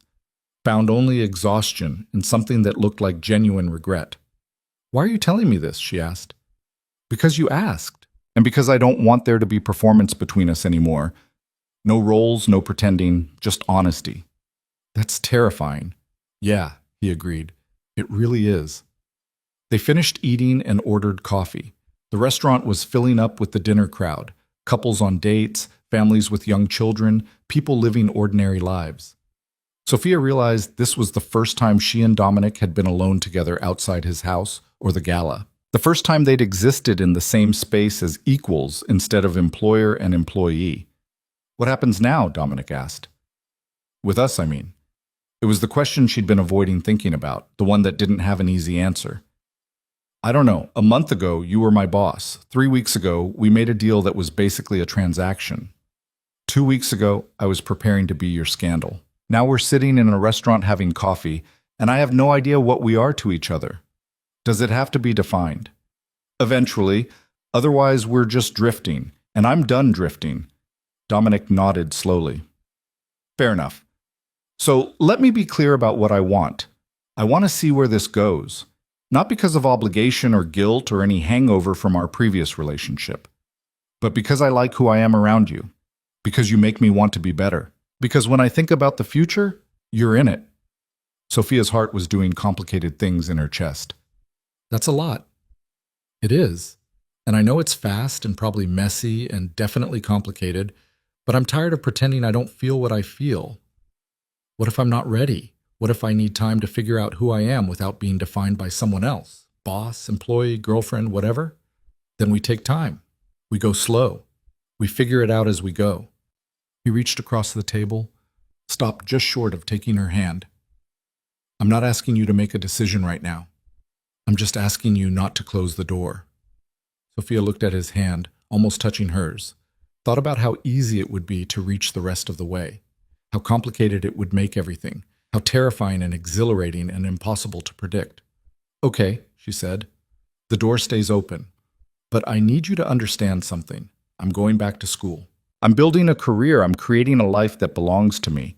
And whoever is part of that life needs to support that, not try to control it or shape it or make it fit their needs. I understand. Do you? Because your whole life is about control, about shaping outcomes and managing situations. Can you actually let go of that? I don't know, he said honestly, but I want to try. For the first time in my life, I want to try being someone other than who I've always been. They left the restaurant and walked through Sophia's neighborhood. The streets were busy with evening foot traffic, people heading home from work or out for the night. No one looked at them twice. No cameras, no whispers, no performance required. Just two people walking. I got a call from Eleanor's lawyer, Dominic said as they walked. She's threatening to sue you for defamation. Can she do that? She can try. She won't win. Everything you said was either opinion or provably true, but she's going to make it difficult. Drag it out, make it expensive, hope you'll back down. I won't. I know. That's why I had my legal team draft a response. Basically told her that if she pursues this, we'll countersue for harassment and make public every questionable thing she's done in the past decade. She backed down within an hour. Sophia stopped walking. You didn't have to do that. Yes, I did. She was trying to use the legal system to punish you for speaking. That's exactly the kind of abuse of power you called out at the gala. I wasn't going to let it stand. Thank you. You don't have to thank me for basic decency. In my experience, basic decency is pretty rare, especially from people with power. They reached Sophia's apartment building. The evening was cool, the city settling into its nighttime rhythm. Sophia knew she should go inside, let the evening end before it became something she wasn't ready for. But she didn't want it to end yet. Want to come up? She asked. The apartment's small and kind of depressing, but I have wine. Cheap wine, but wine. I'd like that. They climbed the 3 flights to her floor. Sophia unlocked the door, suddenly self-conscious about the space. It looked even smaller than usual, even more worn, but Dominic didn't seem to notice or care. He took off his shoes at the door without being asked, settled onto her second-hand couch like he belonged there. She poured wine into mismatched glasses and sat beside him, leaving careful space between them. "This is nice," he said. "Nice? It's a shoebox. It's yours. That makes it nice." They talked for hours, about everything and nothing, about Dominic's childhood, growing up with a father who saw people as assets to be leveraged, about Sophia's mother, who'd sacrificed everything so her daughter could have opportunities she never had, about books they'd read, places they wanted to go, futures they'd imagined before life had gotten in the way.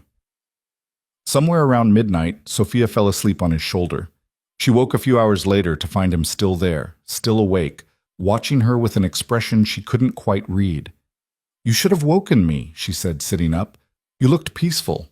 I didn't want to disturb that." "What time is it?" "Almost 3.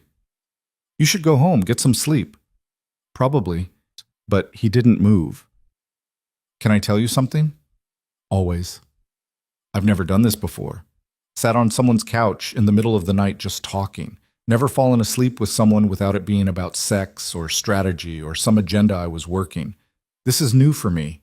All of it. It's new for me too. Different new, but still." "Are you scared?" Sophia thought about it. Terrified, but in a good way. Like standing at the edge of something and not knowing if you're going to fall or fly. "What if we fall?" "Then we fall. At least we'll have tried." Dominic left just before dawn, slipping out quietly while Sophia dozed. When she woke properly a few hours later, there was a note on her kitchen table in his handwriting. "Thank you for last night, for the honesty and the cheap wine and the possibility. Whatever happens next, I'm grateful for this. D." Sophia made coffee and read the note 3 times, trying to understand what she was feeling. It wasn't love, not yet, but it was something real, something with potential, something that scared her almost as much as it excited her. Her phone buzzed with a text from Catherine Vandermeer. "Community Center meeting tomorrow at 2 p.m. Be there. We have work to do."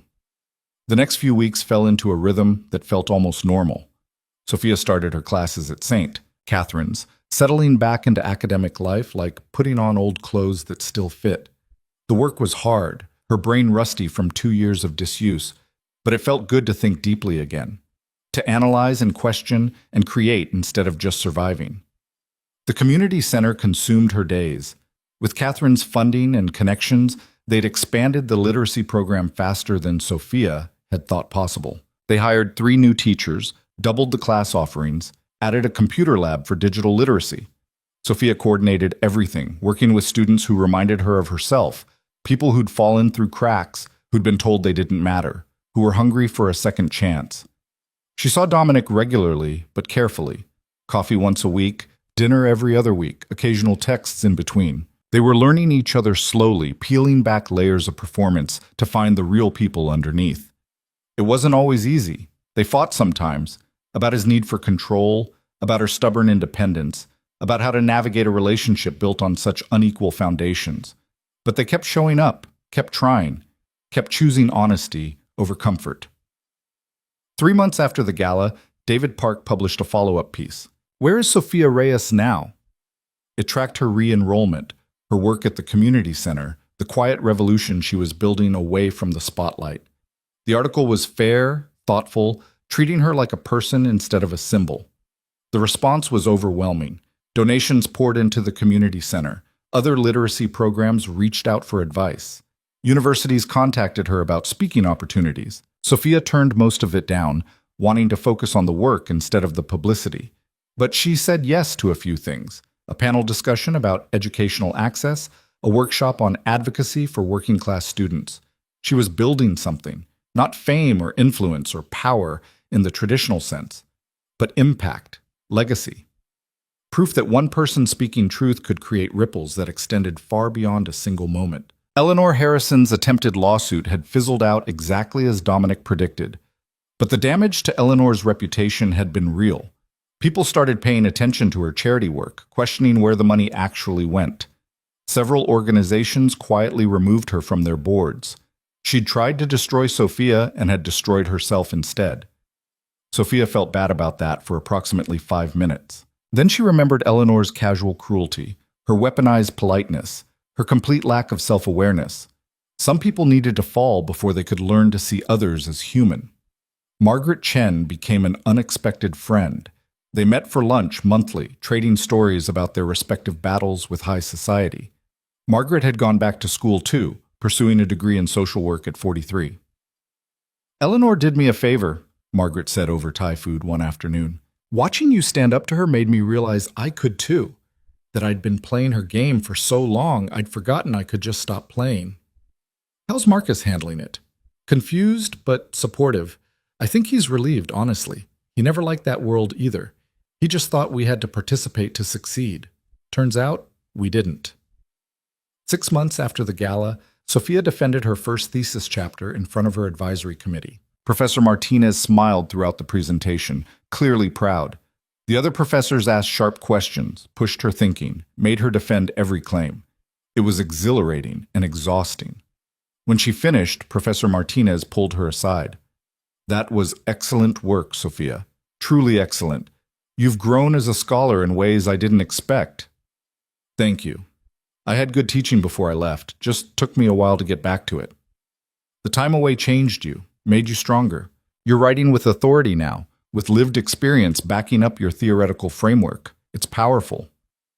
Sophia thought about that on the bus ride home, about how suffering could become wisdom if you let it, about how breaking could lead to rebuilding stronger than before.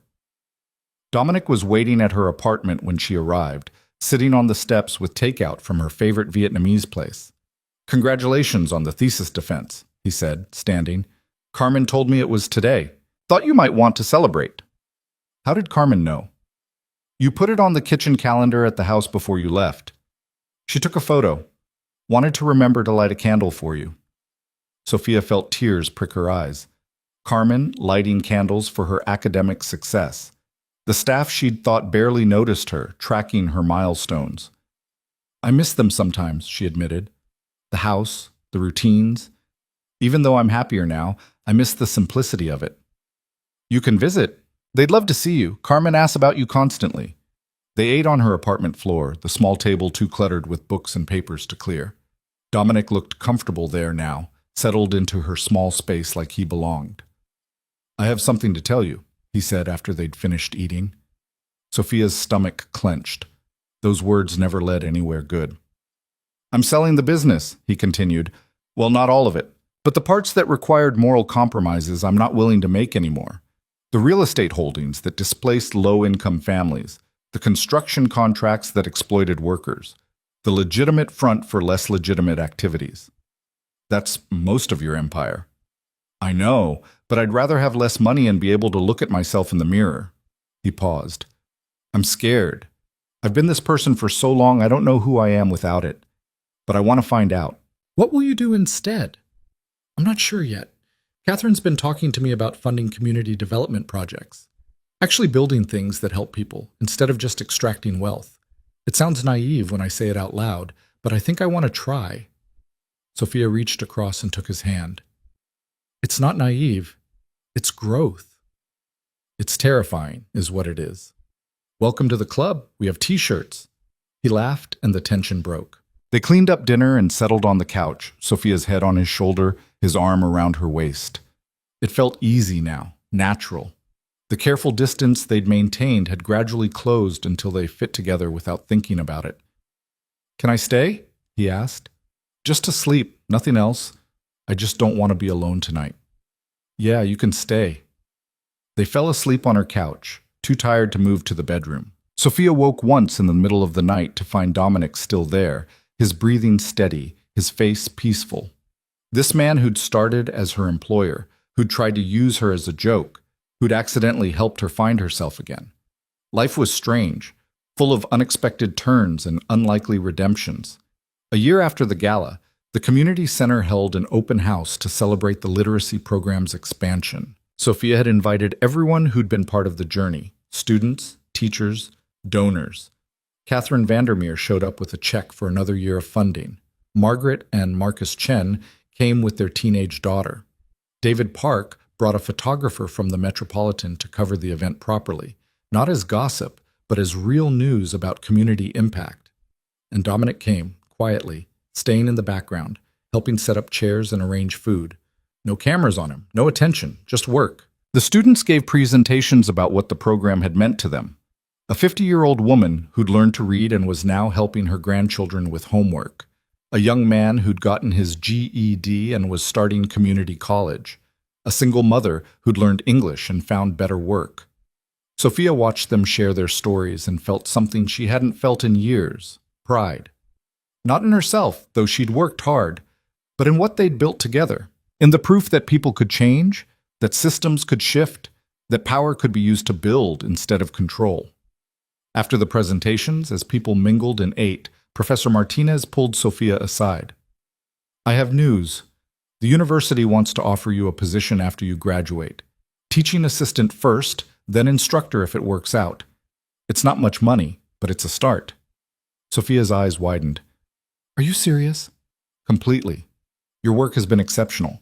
Your perspective is exactly what our department needs. And frankly, the students would benefit from having someone who understands that education isn't just theoretical, that it's survival and hope and transformation." "I don't know what to say."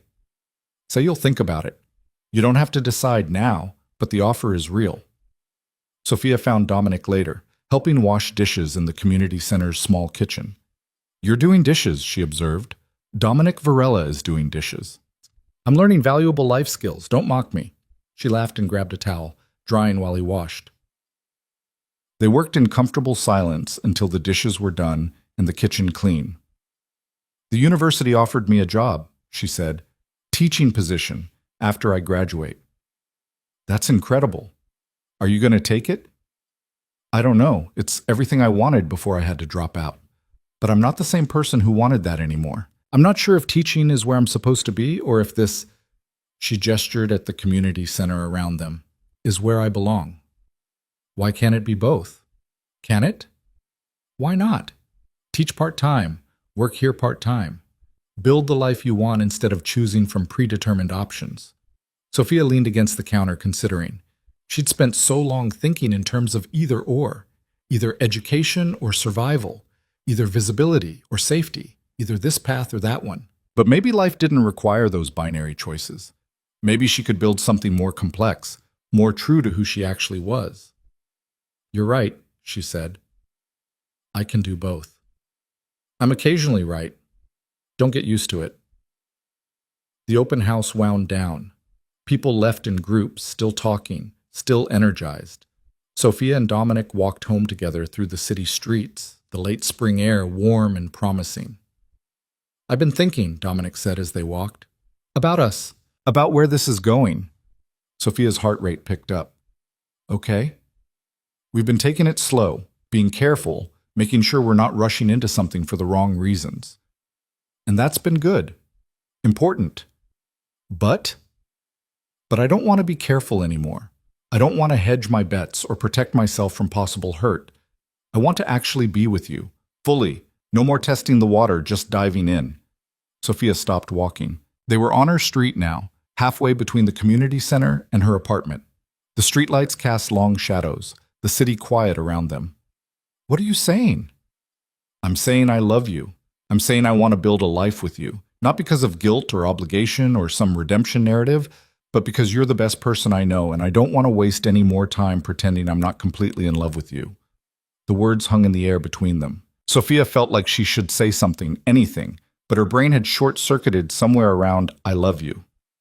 "You don't have to say it back," Dominic continued, talking faster now, nervous. "I know that's a lot, and we're still figuring things out, and you're building your own life, and I don't want to pressure you or—" Sophia kissed him, mid-ramble, mid-anxiety spiral. Just reached up and kissed him like she'd been wanting to for months but had been too careful to act on. When they pulled apart, he looked dazed. "What was that for?" he asked. "Because I love you too, you idiot. I've loved you since you showed up at my apartment at dawn with terrible coffee and actual concern. Maybe even before that. But I was too scared to admit it." "You're not scared anymore?" I'm terrified, but I'm done letting fear make my decisions. They stood on the sidewalk holding each other while the city moved around them. Two people who'd started in completely different worlds, who'd found each other through chaos and confrontation, who'd chosen each other every day since. So what now? Dominic asked. Now we keep building. I finish my degree.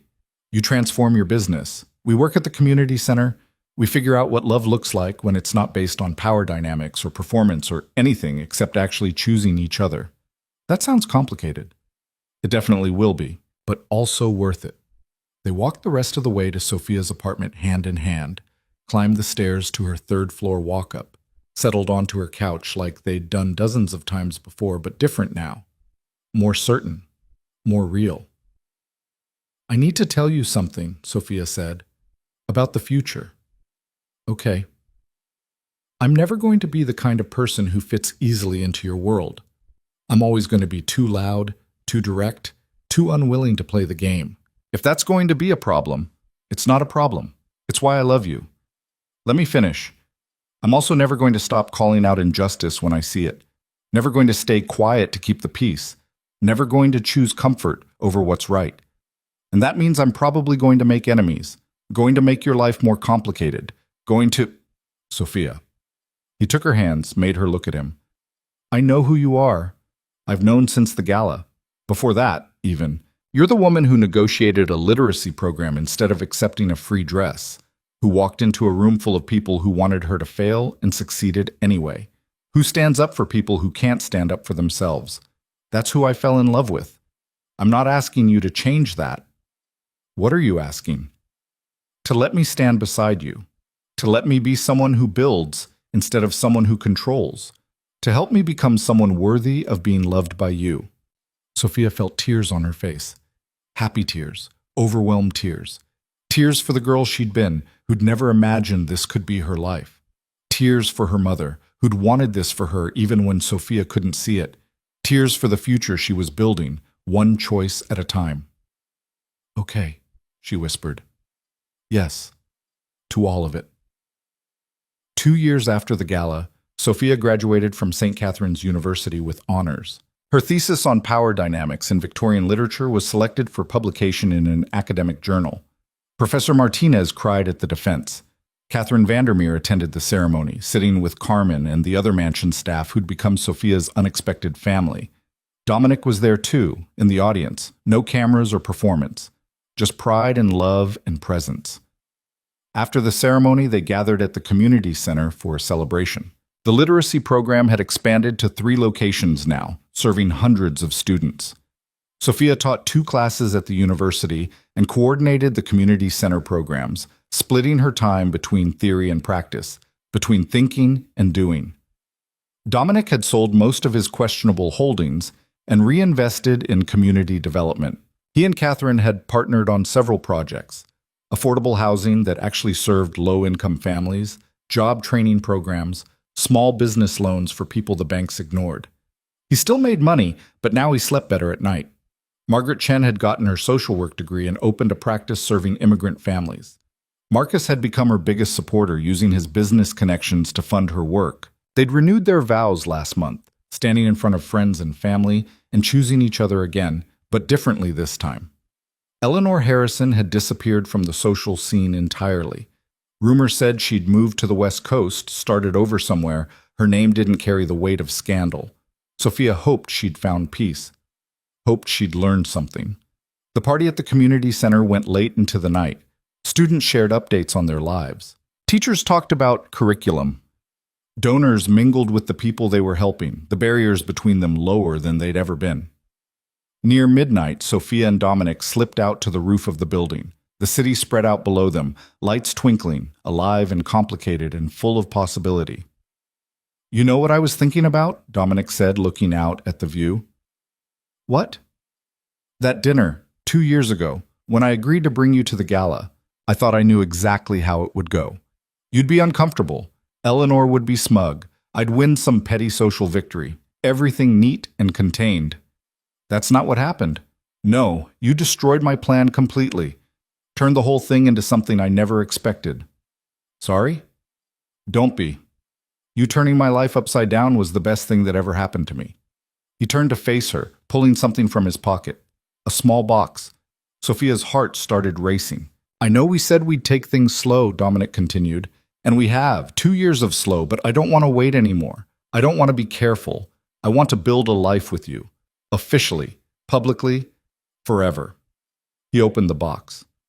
Inside was a ring, simple, elegant, with a single stone that caught the city lights. It's not the biggest diamond, he said, not the most expensive, but it belonged to my grandmother, the only person in my family who ever stood up to my father, who taught me that power could be used for good if you were brave enough. She would have loved you. Sophia's vision blurred with tears.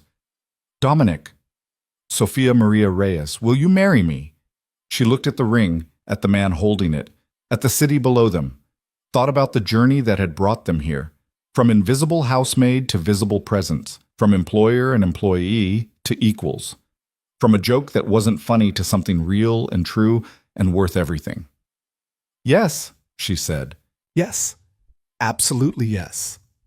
He slipped the ring onto her finger, and they stood on the roof holding each other, laughing and crying at the same time. The city hummed below them, indifferent to their joy but providing the backdrop anyway. They went back inside to find the party still going. Catherine saw the ring first, let out a whoop of joy that stopped all conversation. Carmen cried and hugged Sophia so hard she couldn't breathe. The students clapped and cheered. David Park, who'd become a friend over the years, raised his glass in toast.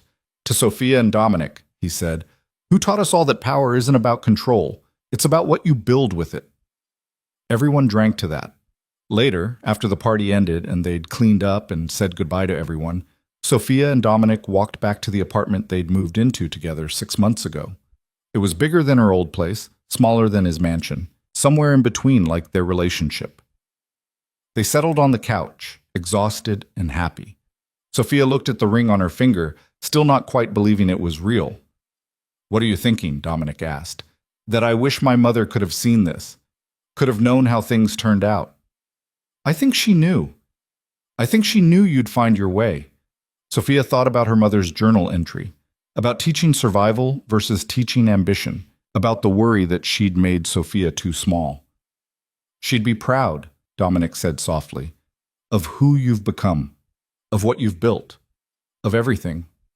Yeah, she would. They sat in comfortable silence, planning futures and dreaming dreams. Outside, the city continued its endless rhythm.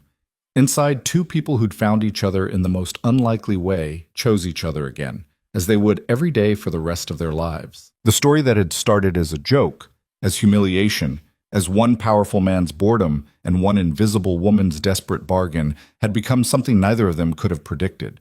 It had become real. It had become love. It had become proof that people could change, that systems could shift, that power could be redefined, not through force or control, but through choosing to see each other, through refusing to accept invisibility as inevitable, through standing up and speaking truth and building something better than what came before. Sophia Reyes had walked into that gala expecting to be diminished and had walked out having changed the world. Not the whole world, maybe, but her corner of it, the part she could reach, the people she could help. And sometimes that was enough. Sometimes that was everything. She fell asleep on Dominic's shoulder, the ring heavy on her finger, her heart light in her chest. Tomorrow would bring new challenges, new work, new chances to make a difference. But tonight, she was exactly where she belonged. Visible, valued, loved, and entirely, completely herself.